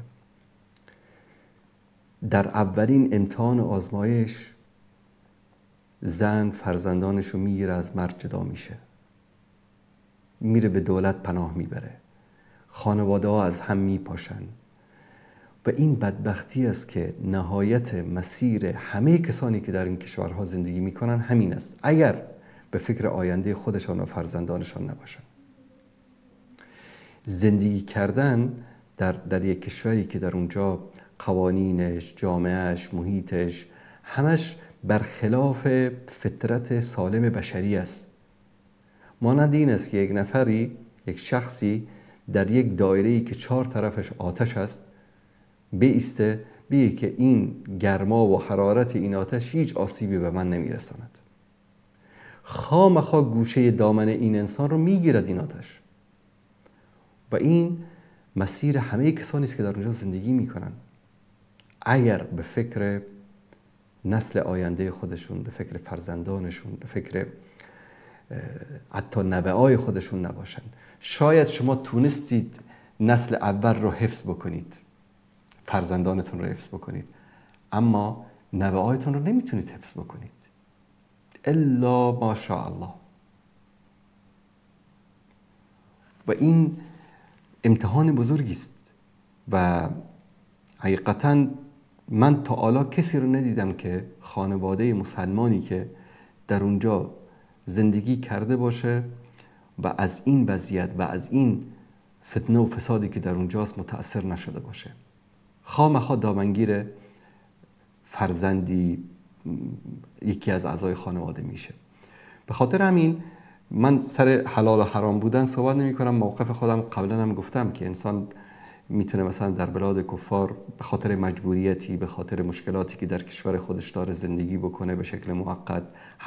هر موقعی که این عذرش برطرف بشه باید برگرده و تشویق نمی کنیم زندگی کردن در اونجا رو و کسی که میخواد در اونجا بره زندگی بکنه حداقل نیتش رو دعوت به سوی الله سبحانه و تعالی قرار بده، هم خودش رو هم خانوادهش رو سعی بکنه که فرهنگ دینی رو، ثقافت دینی رو حفظ بکنن. منتها مشکل است، یعنی زندگی کردن و حفظ کردن خودش و خانوادهش در اونجا واقعا یکی از مشکلاتی است که امروز کم کم نتیجهش رو نسل‌های بعدی دارن میبینن و امروز من ندیدم کسی رو که در اونجا زندگی بکنه الا که پشیمان است از این که چرا رفته، خاصا کسایی که در بعضی از کشورهای اروپایی خاصا بس مثل آلمان مثلا. الله سبحانه و تعالی همه ما رو نجات بده از این مشکلات. بیننده عزیز سلام علیکم، بفرمایید.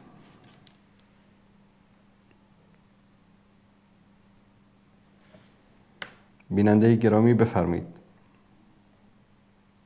سلام علیکم و رحمت الله. استاد انصاری. بله سلام علیکم و رحمت الله و برکاته. استاد انصاری یک سوال از شما داشتم. بفرمایید. سوال من بود خیلی از برادرها درباره سجده سهو میگن که ما خودم راست شو قدر زیاد سوال از شما سوال نپرسیدم دیواره. میگن که وقتی که در یک نماز بالفرض یک شخص دو رکعت میخونه و به تشهد می نشینه و دوباره سهو میکنه و یک رکعت میخونه و دوباره به تشهد میشینه. من خودم اولی قسم میکردم که وقتی که دوباره به تشهد می نشستم یعنی سجده سهو انجام میدم و رکعت بعدی را فکر میکردم که نباید بخونم. اما خیلی از برادران میگن که نه باید همی که به تشهد نشستی باید وقتی توجه اشتباه شدی باید بلند شوی نماز خود تکمیل کنی و آخر سر باز سجده سهو انجام بدی. در این باره کمی تشریح بتونید استاد عزیز؟ نه کسی که اگر سهوا بله کسی که سهو میکنه مثلا به رکوع رفت در بین رکوع یهو متوجه شد که اشتباه کرده باید به سجده میرفت، درست؟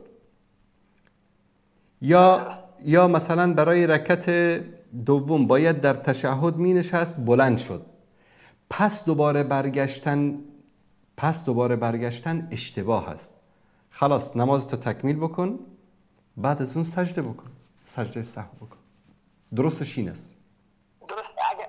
درسته. اگر شخصی 3 رکعت خوان یعنی 2 رکعت خوان تشهد نشست و 1 رکعت خوان دوباره تشهد نشست و زمانی که با تشهد نشست متوجه شد که اشتباه کرده باید دوباره بلند شو 1 رکعت دیگه بخونه یا اینکه بله باید بخونه. نه باید بخونه. مثلا نماز اگر 4 رکعتی باشه باید بلند بشه 1 رکعت دیگه بخونه بعد از اون سجده سهو انجام بده. درسته. این چیزی که فراموش کرده رو باید انجام بده بعد سجده سهو انجام بده. بله دقیقاً. استاد عزیز سوال دیگه از شما داشتم. استاد عزیز من میخوام که در مورد دین اسلام بیشتر بفهمم. میخوام استاد عزیز که از دعوتگرا اگر چند سوالی میپرسم البته این برای من افتخار است که با شما یا استاد هاشمی یا امثال هم زنگ میزنم و سوال خودم مطرح میکنم. اما میخوام استاد عزیز که خودمون در باب دین شما در یکی از موضوعاتی که صحبت کردیم گفتیم که برای یک انسان لازمه درس دینی بخونه، خودش باید درباره دین خود تحقیق بکنه. استاد عزیز برشان مجموعه از کتاب‌ها یا کتابی را میتونید برام معرفی بکنید که درباره تفکیک بین سنی و شیعه و امثال هم در مسائل دینی بتونم یعنی چی بکنم خودم تحقیق بکنم بفهم، یعنی مجموعه از کتاب‌ها یا کتابه. درست. دوستان اگر آدرس کتابخانه قلم و آدرس کتابخانه گفتگو رو اینجا بگذارند در کامنت، 2 تا کتابخانه هست که شما می توانید در مورد هر موضوعی که مثلا برید وارد بخش فرقه و ادیان بشید، در اونجا کتاب هایی که در مورد تشیع است، رد تشیع است، کتاب هایی که در مورد رد یهود و نصارا هست، از اونجا دریافت بکنید و بخوانید. کتابخانه ای است که خود ما تأسیس کردیم، کتاباش موثق است، یعنی هیچ شک و شبهه‌ای هم درش نیست. درست. تشکر از شما استاد. زنده باشید. یک پیامی هم در واتساپ بگذارید، دوستان حتما لینک این 2 کتابخانه رو برای شما خواهند فرستاد. تشکر. زنده باشید. تشکر. سلام علیکم. یک موضوع دیگری هم هست، این رو هم جواب بدم چون دوستی از آلمان پرسیده بود که این هم یکی از مشکلاتی است که خانواده ها خاصا اشخاص دیندار در اروپا و آمریکا گرفتارش هستن، نمیدانن اکثرا که موقف دین و شریعت در این مورد چی است. مشکل از این قرار است 2 خانواده هستن، 2 پسر عمو هستن، 2 پسر خاله هستن، 2 پسر دایی هستن، قاب و خویش خواهر برادر هستن، در اروپا آمریکا زندگی میکنن. یک خانواده دیندار است، زنانشون با حجابن، دیندارن. یک خانواده دیگه بی حجابن، فاسقن، فاجرن، شراب خورن، رقص میکنن، موسیقی، هزار یک فتنه و فساد دارن. الان میگن ما 2 تا خانواده در قبال صله رحم مسئولیت ما چی است؟ آیا با اینها قطع رابطه بکنیم، با اینها رفت آمد بکنیم؟ اگر قطع رابطه بکنیم صله رحم چی میشه؟ اگر رفت آمد بکنیم فرزندان ما، همسر ما، دختران ما از اونها متأثر میشن. مثلا میگه که من دخترمو بردارم برم خونه اونها، دخترای اون میان دختر منو میبرن توی اتاق دیگه، موسیقی میگذارن، شروع میکنن باش رقصیدن. من نمیخوام که دخترم مثل اونها باشه. الان ما چی کار بکنیم؟ این واقعا یکی از مشکلاتی است که در اروپا عزیزان ما گرفتار اون هستن. اولا خیلی مختصر در مورد صله رحم بگیم. صله رحم چی است؟ پیوند خویشاوندی. پیوند خویشاوندی، خویشاوندان درجه 1، درجه 2، درجه 3، اینا هر کدام بر اساس مراتبشون حق و حقوقی دارن که ما باید اونو مراعات بکنیم. یکی از حق و حقوق این است رفت آمد. بیمار میشن بریم به زیارتشون، رفت آمد بکنیم، نیاز به کمک داشته باشن بهشون کمک بکنیم الی آخره. در قرآن کریم به این شدیداً امر شده. در سوره نساء در خطبه نماز جمعه همیشه میشنوید واتقوا الله الذي تساءلون به والارحام ان الله كان عليكم رقيبا. تقوای الله سبحانه و تعالی پیشه کنید و پیوند خویشاوندی را برقرار بدارید، یعنی صله رحم رو برقرار بدارید، زیرا که بیگمان الله سبحانه و تعالی مراقب شما است. در آیه دیگری الله سبحانه و تعالی میفرماید که والذین ينقضون عهد الله من بعد میثاقه و یقطعون ما امر الله به ان یوصل. انسانهای بدبخت، انسانهای گناهکار کسانی هستند که عهد و پیمان الهی را میشکنن و قطع صله رحم میکنن و یفسدون فی الارض و در زمین فساد میکنن. اولئک لهم اللعنه و لهم سوء الدار. بر اینها لعنت الله سبحانه و تعالی است و عاقبت که بد که دوزخ است سرنوشتان هست. در آیه دیگری میفرماید فعل عسیتم این تولیتم ان تفسدوا فی الارض و تقطعوا الارحامکم. شما میخواهید که از قرآن و از برنامه اسلام و از دین روی گردان شوید و در زمین فساد کنید و پیوند خویشاوندی را به اصطلاح مراعات نکنید یا بکسلانید.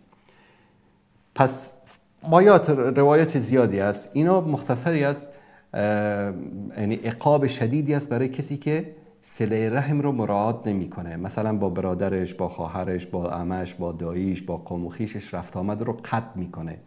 این میشه قطع صله رحم، قطع پیوند خویشاوندی. با اونها کمک نمیکنه، سخنچینی و تفرقه انگیزی میکنه، دید و بازدید نمیکنه، در خوشی و غمای اونها شرکت نمیکنه، دعوت میکنن به دعوتشون نمیره، در تعلیم و امور دینی با اونها همکاری نمیکنه و تحقیر میکنه، به اعلان بیزاری میکنه. همه اینها اعمالی است که ما بهش میگیم قطع صله رحم. و این رسول الله صلی الله علیه و آله و سلم در حدیث خیلی یک عتاب شدیدی است. میگن که اعمال انسان ها روزهای پنجشنبه یعنی شب جمعه به حضور الله سبحانه و تعالی عرضه میشه. همه اعمال انسان ها قبول میشه الا کسی که قطع صله رحم داشته باشه. مثلا با خواهرش، با برادرش رفت آمد نمیکنه، الله متعال اعمال این رو قبول نمیکنه. از بقیه رو قبول میکنه. طرف هر جرم و جنایتی کرده باشه اعمال شایستش قبول میشه، الا کسی که قطع صله رحم داشته باشه قبول نمیشه. میگه نگه دارید تا وقتی که آدم بشه، یعنی این پیوند خویشاوندی رو چیز کنه. در حدیث دیگری رسول الله صلی الله علیه و سلم میفرماید که کسی قطع صله رحم میکنه، یعنی روابط خویشاوندی رو در نظر نمیگیره، داخل بهشت نمیشه. و در حدیث دیگری پیامبر صلی الله علیه و سلم میفرماید که هیچ گناهی سزاوار جزای دنیوی نیست مگر صله رحم. صله رحم یکی از اعمالی است که هم جزای دنیوی داره، اخروی داره، و هم جزای دنیوی داره. بر صورت و رسول الله صلی الله علیه و سلم ما را امر کردن که با برادر لا یهجر المسلم اخاه فوق 3، بیشتر از 3 روز با برادرش، با یک مسلمان دیگری قطع ارتباط نمیکنه. الان اینو ما باید میگن که چیکار بکنیم؟ موندیم. قطع صله رحم بکنیم، این عقوبتش است. نکنیم، گرفتار صفات بدی که اونها دارن، زنم، خانوادم از اونها متأثر میشن. پس وظیفه ما چی است؟ ببینید دوستان عزیز، ما در اصطلاح دین یکی صله رحم داریم، یکی حجر داریم. حجر کردن یعنی دوری کردن، که در حدیث میگه لا یهجر المسلم اخاه فوق ثلاث، یعنی دوری نمی کند، ترک نمی کند یک مسلمان حتی هجرت از این به اصطلاح حرف گرفته شده که یعنی کسی که شهر و دیار خودش رو ترک میکنه بهش میگن مهاجر و این عمل رو بهش میگن هجرت. هجر در اینجا چی است؟ دوری کردن. در حدیث میگه شما 3 روز بیشتر نباید که با برادر مسلمانتان دوری بکنید، قطع رابطه بکنید. پس ما این فسق و فجوری که وجود داره و این مشکلاتی که وجود داره چی کار بکنیم؟ اولا صله رحم یک اصطلاح شرعی است، هجر یک اصطلاح شرعی است و همه اینها احکام و شروط و آداب خاص خودشون رو دارن.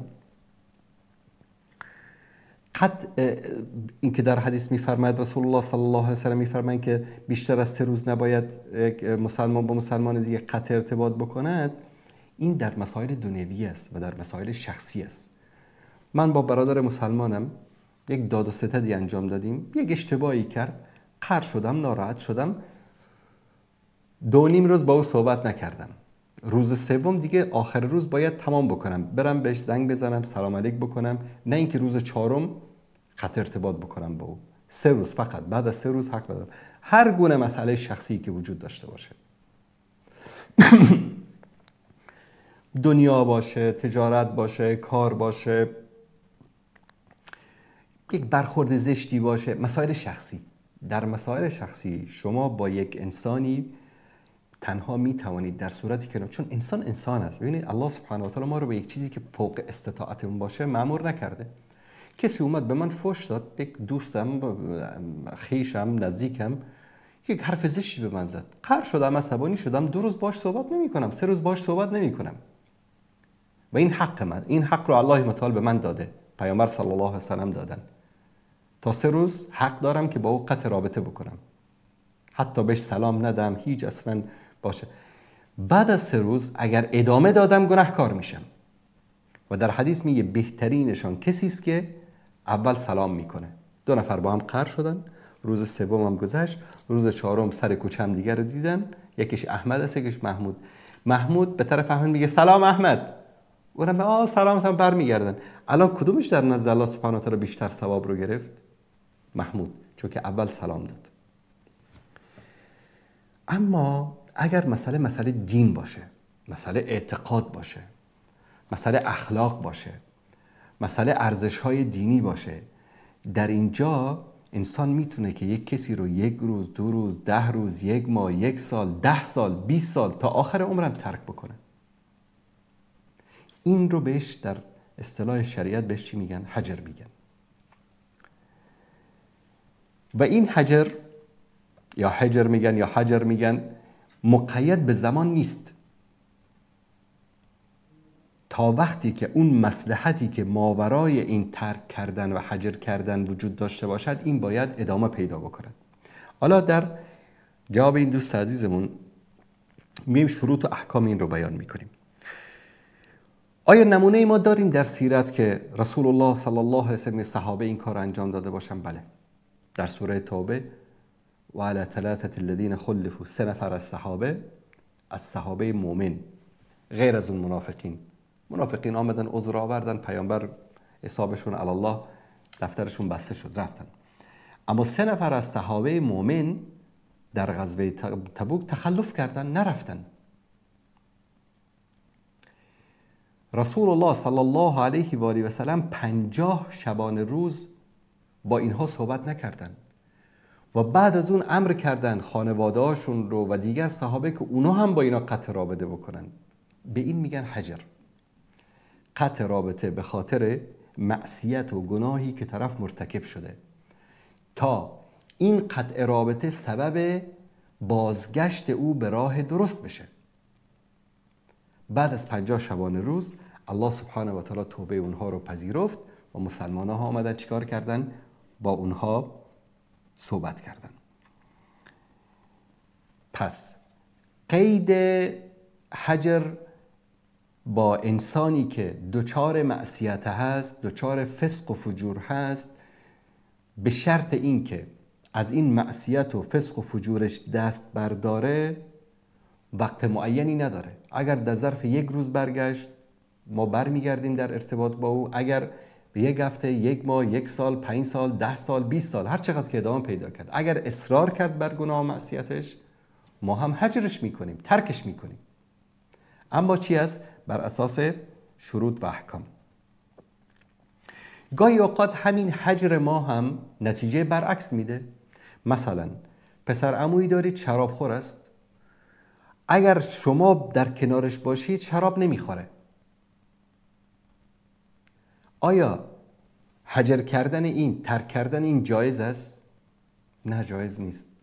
این شریعت خیلی دقیق این مسائل رو بررسی میکنه. چرا؟ اگر هجر کردن، ترک کردن یک انسان سبب این بشه که گناه و معصیت او بیشتر بشه، نه تنها که این ترک کردن و هجر کردن جایز نیست، بلکه گناه هم هست. خانواده‌ای هست، خاله شما، عمه شما، خواهرتون، خویشان نزدیکتون که باید با اونا صله رحم داشته باشید، مرتکب یک معصیتی میشن، یک فسق و فجوری دارن. ترک کردن شما، هجر کردن اونا سبب بیشتر شدن این گناه و معصیت میشود یا کمتر شدنش؟ اگر سبب کم شدن میشه، پس شما باید ترکشون بکنید، هجر بکنید. اما اگر سبب بیشتر شدنش میشه، در اینجا نه، دست نگه دارید، ارتباطتون رو، روابطتون رو ادامه بدید، چون در اینجا مصلحت مهم است.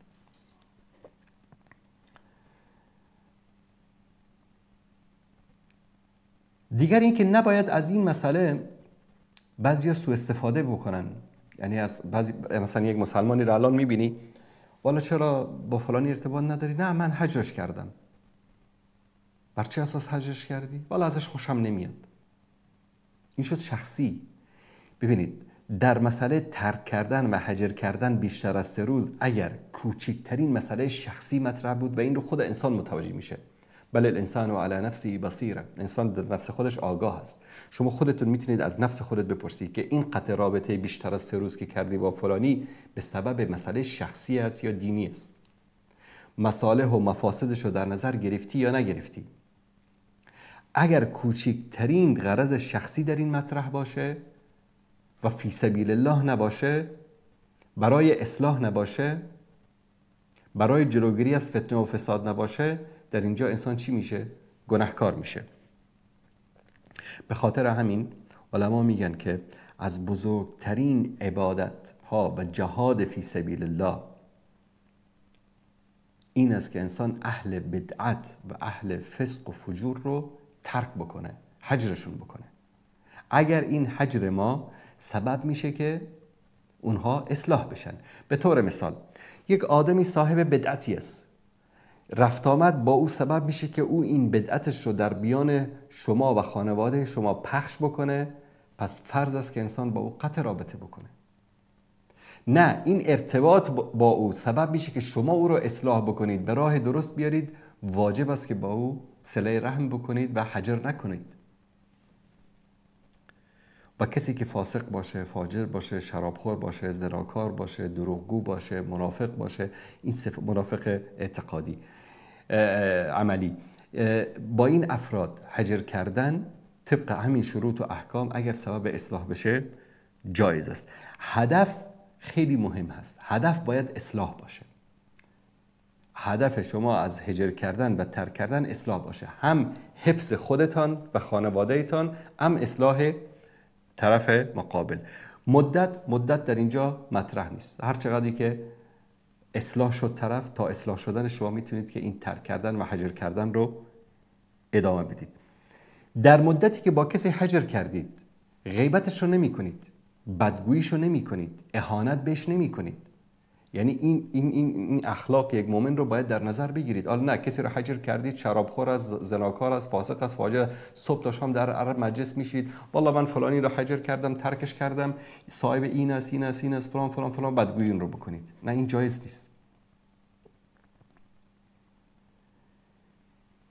چارچوب شریعت رو در نظر بگیرید. مصلحت دین بالاتر از همه مصالح است. یعنی به خاطر مصلحت شخصی نباشه، به خاطر مصلحت شریعت و مصلحت دین باشه که این هجر شما، این ترک شما سبب توبه طرف بشه، نه سبب طغیانش. یکی از شروط دیگر این است که این باید موقت باشه. یعنی خلاص من فلانی رو ترک کردم، حجرش کردم، فردا اون اصلاح شد، توبه کرد، آدم خوب شد، نه من ادامه بدم. این غلط است. به مجرد این که طرف توبه کرد، آدم خوب شد، شما باید صله رحمتون رو برقرار بکنید، وگرنه شما گناهکار میشید. همونطوری که گفتیم این حجر کردن و ترک کردن باید در امور متعلق به عقیده و اخلاق باشه. اهل بدعت، اهل شرک، اهل نفاق و اهل فسوق و فجور، شراب و زنا و معصیت و دزدی و اینا.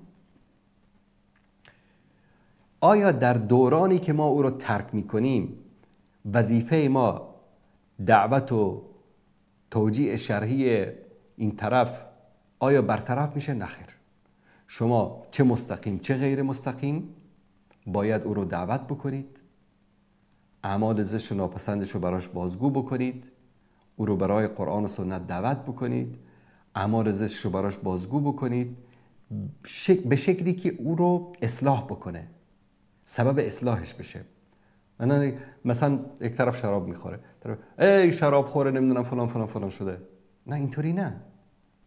برید با آیات با احادیث احکام رو بیان بکنید. اصلا طرف با آیات و احادیث زیاد اهمیت قائل نیست.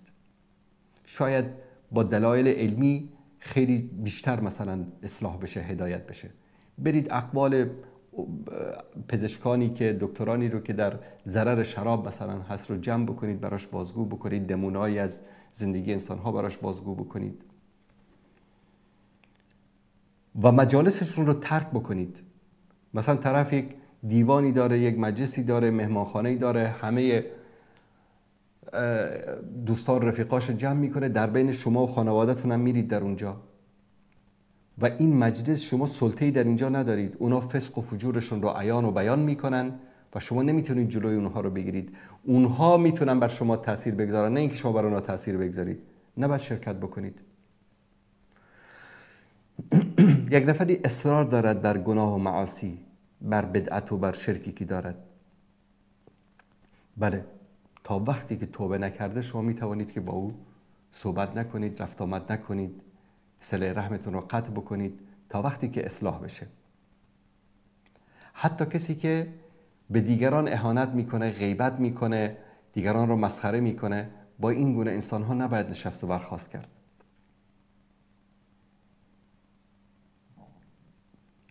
امام ابن عبدالبر رحمت الله علیه میفرماید که حجر در دین، ترک کردن یک مسلمان، قطع رابطه کردن با یک مسلمان مشروع است و هو من اعظم الجهاد اذا كان فی سبیل الله. اگر در راه الله باشد، فی سبیل الله باشد، از بزرگترین اعمال جهاد است. ولیس للحجر سبب غیر ذلك. اگر به خاطر خدا نباشه هیچ سبب دیگری قابل قبول نیست.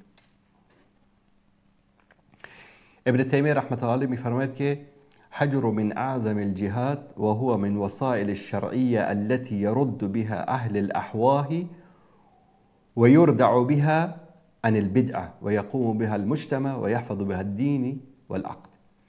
میگه که حجر کردن، ترک کردن از بزرگترین جهاد است و ای از وسایل شرعی است که اهل احوا، یعنی کسی که اهل هوا و هوس باشه و اهل بدعت باشه، اونا رو از این اعمال زشتشون برگرداندن و جامعه رو اصلاح کردن و دین رو حفظ کردن. امام ابن قیم در مدارج السالکین میفرماید که الحجر من اعظم الوسائل التي يرد بها على اهل البدعه. حجر بزرگترین وسیله است که از بزرگترین وسایلی است که انسان جواب اهل بدعت رو، برخورد بالمقابل و بالمثل اهل بدعت رو میده به وسیله و هو من اعظم الجهاد، از بزرگترین جهاد هاست. و یجب ان یکون علی قدر من الحکمه، باید با حکمت باشه. و ان یکون فی مواضع المصلحه، مصلحت رو در نظر گرفت، لا علی سبیل الانتقام، به خاطر انتقام شخصی نباشد. امام نووی رحمت الله علیه در شرح مسلم میگه که الحجر فی الحق من الامور التي امر بها. حجر کردن، ترک کردن، قطع ارتباط کردن با کسی در اموری که حق باشد به او امر شده است در دین و هو من وسائل الاصلاح، از وسایل اصلاح جامعه است و یجب ان یکون بالحکمه، باید با حکمت باشد و ان لا یوجد فيه احانه و سخریه، اهانت و تمسخر در او نباشد، بل یکون لاصلاح و توبه، بلکه برای اصلاح و توبه باشد. امام شافعی رحمت الله می‌فرماید که الهجر من ابواب الاصلاح و من اعظم وسائل رد اهل البدع، هجر کردن از ابواب اصلاح است، اصلاح جامعه، و از بزرگترین وسایل دور کردن اهل بدعت است. اذا کان بحکمت و رفق، با لطف خوش و با حکمت باشد، و لیس علی سبیل الانتقام، و بر اساس انتقام نباشد. ابن قدامه در مغنی میگوید که الحجر فی المعصیه او البدعه یکون من وسائل التي تقوی الحق، ترک کردن، حجر کردن اهل بدعت و معصیت، قطع ارتباط کردن با اونها از جمله وسایلی است که حق رو تقویت میبخشه و ترد المخالف، مخالفین را برمیگرداند، و یعامل مع اهل البدعت بدع بالحکمه، با اهل بدعت با حکمت این گونه برخورد میشود، و حسن الخلق، با اخلاق خوب، لتكون لله، برای الله باشد، لیس للانتقام او الانتقاص، برای انتقام یا خرد کردن طرف مقابل نباشد. این مختصری در مورد صله رحم و در مورد ترک کردن یا حجر کردن یا قطع ارتباط کردن با کسانی که پیوند خویشاوندی با آنها برای ما فرض است.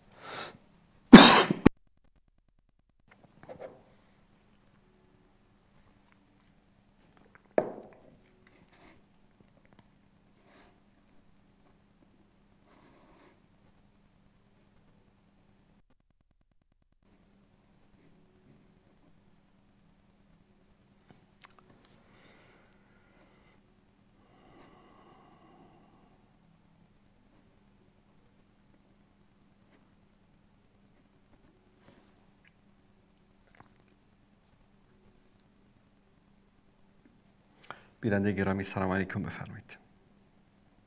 سلام علیکم رحمت الله و برکاته. علیکم السلام و رحمت الله و برکاته. وقت بخیر. من یک سوال داشتم کمی پیچیده است، میبخشین دیگه. بفرمایید. من خودم 25 ساله هستم، در آلمان زندگی میکنم. بله. با فردی نامزد شدم، در افغانستان زندگی میکنه. من خواستم مثلا یک نامزد شویم، اخلاق رو بفهم که چه رقم یک اخلاق داره، تا آینده میتونیم اینجا زندگی کنیم یا نه. باز امروز 1 سال نامزد ماندم، او مثلا در مدت 1 سال به من خیانت کرد، دشنا به فامیلم میداد، به خواهرم و مادرم. باز من گفتم که ما نمیتونیم زندگی کنیم اینجا، چون که آینده فکر نکنم آینده خوبی داشته باشیم. زیاد کوشش کردم که اخلاقش تغییر بده، تغییر نداد. باز پدرم گفتم من نمیتونم با این چیز عروسی کنم، چون که گفتم یک اخلاق بد داره، خیانت کرد، دشنا میده. باز گفتم میخوام از این جدا شم، نمیخوام را عروسی کنم. باز خود بچه هم گفت دادیم، او میگه نه ما نکاح کردگی هستیم، من نمیمانم تا از من جدا شوی و باید تا آخر اون در خانه چیز کنی، در آخر اون تو خانه پدرت باشی، من تو را طلاق نمیدم، جدا نمیشم. باز پدرم هم میگه درست میگه، ما شما را نکاح کردیم. میگه مگر اینکه من خودم خبر ندارم که نکاح شده باشه، من خودم حضور نداشتم، مگر من گفتم که نامزد میشیم تا اخلاق یکدیگر را بفهمیم. حالا این چی میشه؟ من خودم خبر ندارم که نکاح شدم و پدر میگه تو نکاح، من تو را نکاح کردم. ببینید خواهر گرامی، شما به عنوان یک دختر عاقل و بالغ، مادامی که کسی از شما نپرسیده که شما رو به نکاح کسی در میاره، اصلا نکاحی وجود نداره. پدر حق نداره که بدون اجازه دخترش او رو به عقد نکاح کسی در بیاره. پدر به عنوان ولی فقط حق داره که اجازه نکاح رو بده، اما این که بدون اجازه دخترش رو به نکاح کسی در بیاره، ما در دین اسلام همچین چیزی رو نداریم. رسول الله صلی الله علیه و آله و سلم در حدیث صحیح و صریح منع کردن که دختری رو، زنی رو بدون اجازهش به عقد نکاح کسی در بیارن. در حدیثی هست که دختری از انصار آمد خدمت رسول الله صلی الله علیه و سلم، گفت که پدرم من رو مجبور کرده که با پسر عموم ازدواج بکنم، یعنی با پسر کاکا به اصطلاح ازدواج بکنم. رسول الله صلی الله علیه و سلم گفتن که آیا تو دوست داری با او ازدواج بکنی؟ گفت که نه. گفتم پس نکاح تو باطل است. یعنی وقتی که زن یعنی دوست نداره با یک مردی زندگی بکنه، پدرش حق نداره که او رو به نکاح کسی در بیاره. این ظلم است. این ظلم در حق فرزند است، در حق دختر است که شما رو مجبور بکنی که با کسی ازدواج بکنه. ثانیاً اگر اخلاق یک مرد، رفتارش، کردارش، گفتارش مورد پسند شما واقع نیست، نباید با او ازدواج بکنید. چون ازدواج خرید و فروش نیست که امروز رفتم یک ماشین رو از بازار خریدم، بالا گیربکسش خوشم نیامد، فرمانش خوشم نیامد، رنگش خوشم نیامد، ببرم بفروشم. نه خیر، این یک عمر زندگی است و جدایی بعد از اینکه صاحب فرزند شوید، بعد از اینکه زندگی بکنید، عواقب خاص خودش رو داره. زندگی فرزندانی رو که هیچ دخل و تصرفی در انتخاب شما نداشتن، اونها رو شما زندگیشون رو تباه میکنید. به خاطر چی؟ به خاطر اینکه والا پدرم من رو مجبور کرد، مادرم منو مجبور کرد. در ازدواج هیچ کس حق ندارد هیچ کسی رو مجبور بکند، نه مردی رو و نه زنی رو. مادامی که با شما مشوره نشده است، مادامی که شما اجازه ندادید که شما رو به حق نکاح این مرد در بیاره، اصلا نکاحی صورت نگرفته و این اصلا همسر شما حساب نمیشه. مادام نکاحی که صورت نگرفته باشه، یعنی هیچ گونه ارتباطی شما با او ندارید. میتوانید که برید امین الان میتوانید با کسی دیگری ازدواج بکنید بر اساس رضایت خودتون. رسول الله صلی الله علیه وسلم در حدیث صحیح میفرمایند که میگن که باید یک دختری رو با اجازه او به نکاح داد. بعد بعضی دخترها هستن که وقتی که ازشون پرسیده میشه سکوت میکنن، از شرم، از حیا، از خجالت سکوت میکنن. بعد به خاطر همین در ادامه روایت میفرمایند که سکوت علامت رضا است، چون اگر کسی راضی نباشه میگه راضی نیستم، اما سکوت که میکنه یعنی که راضی هستم. عادتا در بین زنها این گونه است. درست است؟ درست است. مثلا موضوع می رقم شد که من گفتم درست، من این را قبول میکنم به عنوان ای که نامزد میشیم تا یکدیگر را بشناسیم، نه که نکاح شوی. درست. اگر هدف شما نکاح نبوده و نکاحی صورت نگرفته، پس این همسر شما نیست. و این را به شما بگم که ارتباط برقرار کردن بدون حق نکاح این گناه هست، این مسئله جداگانه است. اما وقتی که نکاح نشده و شما یقین دارید که نکاحی صورت نگرفته، نکاح به این شکل که یک مجلسی درست کرده باشن، یک شخصی از شما پرسیده باشه که مثلا فرضاً اسم شما فاطمه است، فاطمه دختر مثلا احمد، آیا شما محمود پسر مثلا علی را به عنوان همسرتان قبول میکنید؟ شما گفته باشید بله، و به او گفته باشن که مثلا فاطمه دختر احمد رو تو به عنوان همسر قبول میکنی؟ او گفته باشه بله، و شاهدم وجود داشته باشه، یعنی 2 شاهد عادل وجود داشته باشه و پدر شما هم حضور داشته باشه، در این صورت نکاح شده. اگر همچین چیزی صورت نگرفته، همین که پدر شما گفته که من تو رو دادم به فلانی، نه، این نکاح نیستی. در هیچ مذهب نکاح سوال نشده، تو یک چیز نشده، پس نکاحی وجود نداره. درست است. سلامت باشید. تشکر. خدا نگهدار شما. با این رو باید خدمت پدران و مادران عرض بکنم که فرزندانتون رو مجبور نکنید که با کسی که دوست نداره ازدواج بکنه. این یعنی جایز نیست. به خاطر پول، به خاطر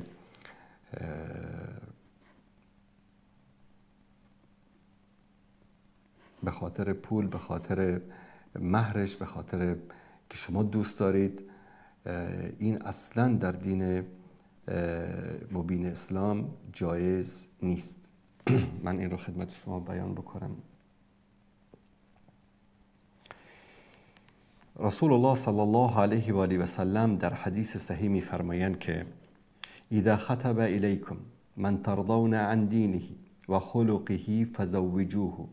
اگر کسی آمد خواستگاری کرد، ببینید ازدواج یک شروطی داره. یکی میاد خواستگاری میکنه، خطوبه یا در عربی بهش میگن، میاد خواستگاری میکنه.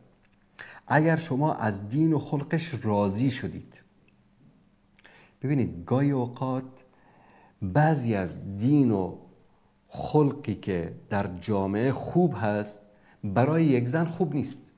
مثلا یک زنی دوست نداره که شوهرش بره مثلا ماهی 15 روز بره برای دعوت. یا اصلا یک مثال دیگه بزنیم، شاید به بعضیا برم بخوره. دوست نداره که مثلا شوهرش تا نافش ریش داشته باشه. اون ریشی بلند سنت است، اما این زن دوست نداره که مثلا ریش شوهرش بلند باشه. چرا اینجا ترضون دینه و خلقه؟ یعنی شما از این خلق و دین او راضی باشید. چه فرق نماز شبم بخونه، تهجدم بخونه، آدب خوبم باشه، عالم، دعوتگر، خوب همه خوبی‌ها رو داشته باشه، همه اخلاقای خوبم داشته باشه، اما انسان بخیل باشه. و یک نمونهش همین مدت قبل من خودم شاهدش بودم. طرف از نگاه اخلاق و دین هیچ عیبی نداره اما بخیل است. به طور مثال میگه که خانومش مثلا میگه که 5 عدد سیب رو میاره توی یخچال میگذاره. حالا صبح رفته سر کار، خانوم رفته یخچال رو باز کرده، یکی از این سیبا رو پوست کنده خورده. عصر برگشته 5 تا سیب بود توی یخچال، یکیش کجاست؟ بابا گرسنم شد خوردم. اعصابش خراب، همه زندگی رو به هم میزنه که تو چرا این یک سیب چی شده، کجا رفته؟ حالا مثلا $1000 داده برای خرج یک ماه، مو به مو، سنت به سنت داره حساب میگیره که این کجا رفته. خب زندگی کردن با این انسان جهنم، تبدیل به جهنم میکنه خانه رو.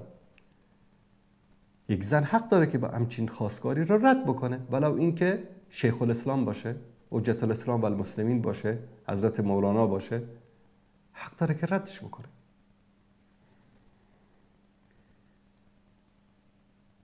الا تفعلوا تکن فتنة فی الارض و فساد کبیر.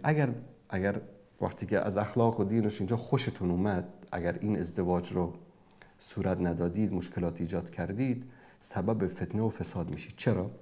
دختر رو میدید به کسی که دوستش نداره، فردا این دختر خیانت میکنه به شوهرش، فردا با اون کسی که انسان ضعیف است. شیطان همیشه در کمین و شیطان یجری من آدم مجدم. شیطان رسول الله صلی الله علیه و سلم میگه مانند خون در رگ‌های انسان جاری است.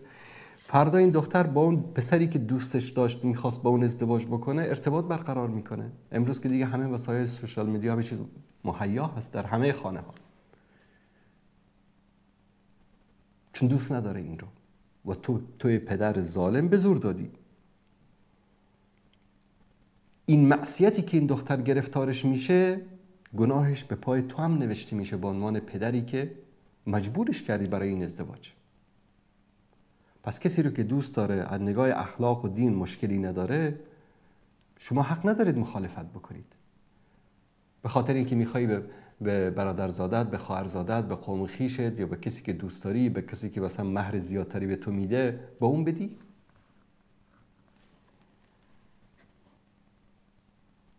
در حدیث صحیح رسول الله صلی الله علیه وسلم از ابن عباس روایت است که میفرمایند کسی که بیوه باشد اجازهش دست خودش است،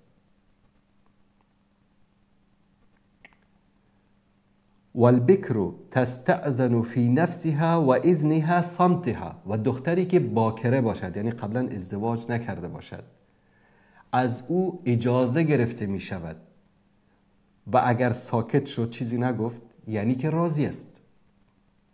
و اذنها صمتها، ساکت شدنش نشان دهنده اجازهش است. پس بدون اجازه یک زن، یک دختر، او را نباید به ازدواج کسی درآورد. در حدیث دیگری که در صحیح بخاری و مسلم روایت است که رسول الله صلی الله علیه و سلم می‌فرماید که ولا تنکحوا البکر حتی تستأذن قالوا یا رسول الله و کیف اذنها قال ان تسکت. و گفتند دختر باکره ای را حق ندارید به ازدواج بدهید تا وقتی که از او اجازه بگیرید. گفتند یا رسول الله یعنی اگر اجازه چطوری است؟ اگر ساکت شد یعنی راضی است، همین اجازه است. در امام احمد، ابو داود، ابن ماجه از ابن عباس روایت میکنن که یک دختری آمد پیش رسول الله صلی الله علیه و سلم فذکرت ان اباها زوجها و هی کاره. گفت یا رسول الله پدر منو به ازدواج کسی در آورده و من او را دوست ندارم، مجبور دادن من رو. فخیرها النبی صلی الله علیه و سلم. پیامبر صلی الله علیه و سلم گفت اختیار داری، میخوای باهاش زندگی بکن، میخوای جدات میکنی. دختری که به زور پدرش میخواد او رو به ازدواج کسی در بیاره، در کشوری که محکمه شرعی باشه باید به محکمه شرعی مراجعه بکنه و از پدرش شکایت بکنه پیش قاضی. مثلا در افغانستان به نزدیکترین محکمه شرعی باید بره شکایت بکنه که پدرش میخواد به زور این رو به ازدواج کسی در بیاره.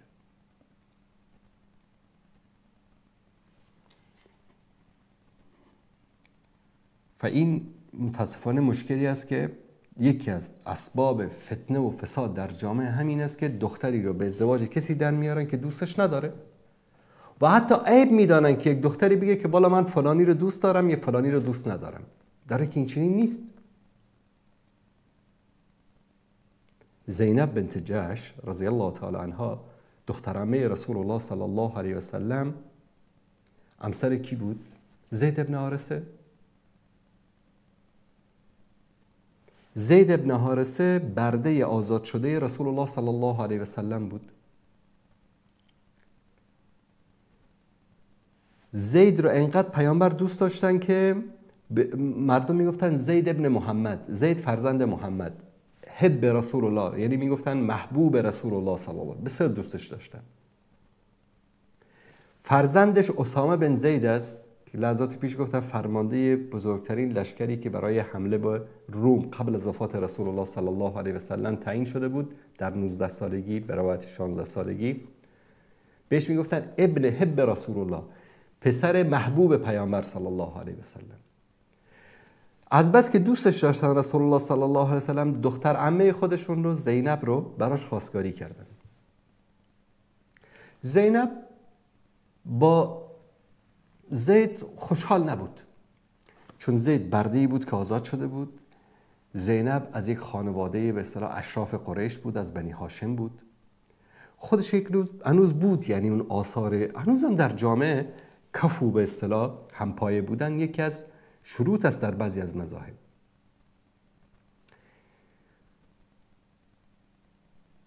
فکر میکرد که یعنی یک نوع جامعه به دید تحقیر بهش میبینه که شوهرش یک برده آزاد شده است. عاقبت چی شد؟ به طلاق انجامید این زندگی. زینب جدا شد از زید به خاطر همین مسائل، نمیخواست باش زندگی بکنه. و هیچ وقت دخترانتون رو مجبور نکنید با کسی که شما دوست دارید ازدواج بکنه. شما نهایتش 5 سال، 10 سال، 20 سال با او زندگی خواهد کردید، بعد از اون میرید. و من دیدم، والله دیدم دخترانی رو که میگه پدر الهی قبرت پر از آتش بشه که من رو بدبخت کردی به این آدم دادی. میخواید همین گونه دعا رو بکنن بعد از مرگتون براتون؟ مشوره بدید، خوب و بد رو براش بیان بکنید، اما مجبور نکنید. بیننده عزیز سلام علیکم، بفرمایید. سلام علیکم و علیکم السلام و رحمت الله و برکاته. علیکم السلام و رحمت الله و برکاته. بفرمایید برادر عزیز. سلامت باشید. ما یک سوال داشتیم درباره همین چی محرمات. بالاخره یک نفر همراه خوشنامه خود چی کرده؟ این مال شکرای نامشروع کرده چی میشه مثلا زنش چی رقم میشه؟ زنش هم 20 سال میشه، زن داره، بچه داره، 10 تا بچه داره، چی رقم میشه اینا؟ کسی که به همراه مادر خانمش. بله درست. باشه، در این مورد صحبت میکنم. زنده باشید. سلام باشید. ببینید، مادر همسر از جمله کسایی است که نکاح کردن با آنها جایز نیست. کسی که زنا میکنه با مادر به اصطلاح همسرش مرتکب گناه کبیره میشه و طبق حکم شریعت اسلام باید سنگسار بشه. این مرد باید سنگسار بشه. چرا؟ چون زن داره با یک زن دیگری چیکار کرده؟ زنا کرده. این زنا چه با مادر همسرش باشه و با هر زن دیگری اگر زنا کرده باشه، این گونه مردی که به اصطلاح ازدواج کرده است، همسر داره، باید سنگسار بشه طبق شریعت اسلامی. آیا همچین اتفاقی در یک کشوری افتاده که در اونجا نه محکمه شرعی است نه احکام شرعی اجرا میشه؟ توبه بکنن، استغفار بکنن از عملی که انجام دادن. الله سبحانه و تعالی توبه پذیر است. قل یا عبادی الذین اسرفوا علی انفسهم لا تقنطوا من رحمت الله ان الله یغفر الذنوب جمیعا. کسانی که گناه کردن، در گناه اسراف کردن، از رحمت الله ناامید نشوید، توبه بکنید، الله سبحانه و تعالی گناه رو میبخشد.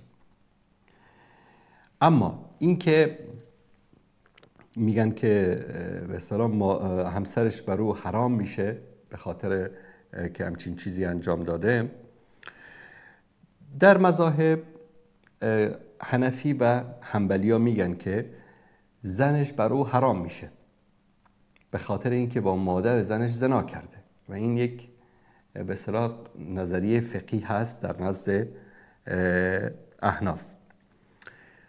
مالکیا و شافعیا میگن نه، این یک گناهی بوده، زنایی بوده انجام داده، ربطی به زنش نداره و زنش بر او حرام نمیشه به خاطر اینکه با مادر زنش به اصطلاح زنا کرده. و این اجتهادات فقهی است. حنفی و حنبلی میگه زنش طلاق میشه یا بر او حرام میشه، و مالکی و شافعی میگه که نه، هیچ تأثیری نداره بر زن، چون زن در اینجا مرتکب گناهی نشده. بر صورت اگر که در کشوری که محکمه شرعی باشه، باید قضیه رو به محکمه شرعی ببرن، بر حکمی که قاضی شرع به اصطلاح بیان میکنه و اجرا میکنه باید در مقابلش تسلیم بشن. اما اگر در کشوری هستن که نه محکمه شرعی است و نه احکام شرعی، همه کسایی که مرتکب این چیز شدن توبه بکنن، طلب استغفار بکنن. و السلام علیکم و رحمت الله. تا فرصت دیگر و برنامه دیگر که باز هم با شما عزیزان خواهیم بود، همه تان به پروردگار متعال میسپارم و صلی الله علی سیدنا و حبیبنا محمد و علی آله و صحبه اجمعین. و السلام علیکم و رحمت الله و برکاته.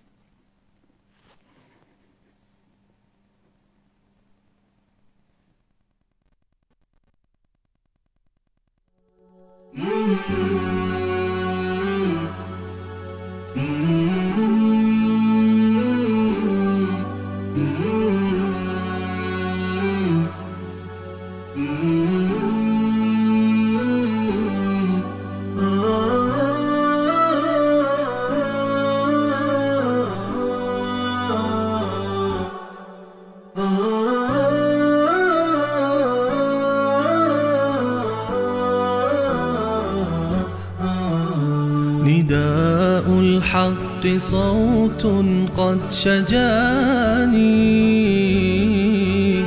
وبلغني الحقيق.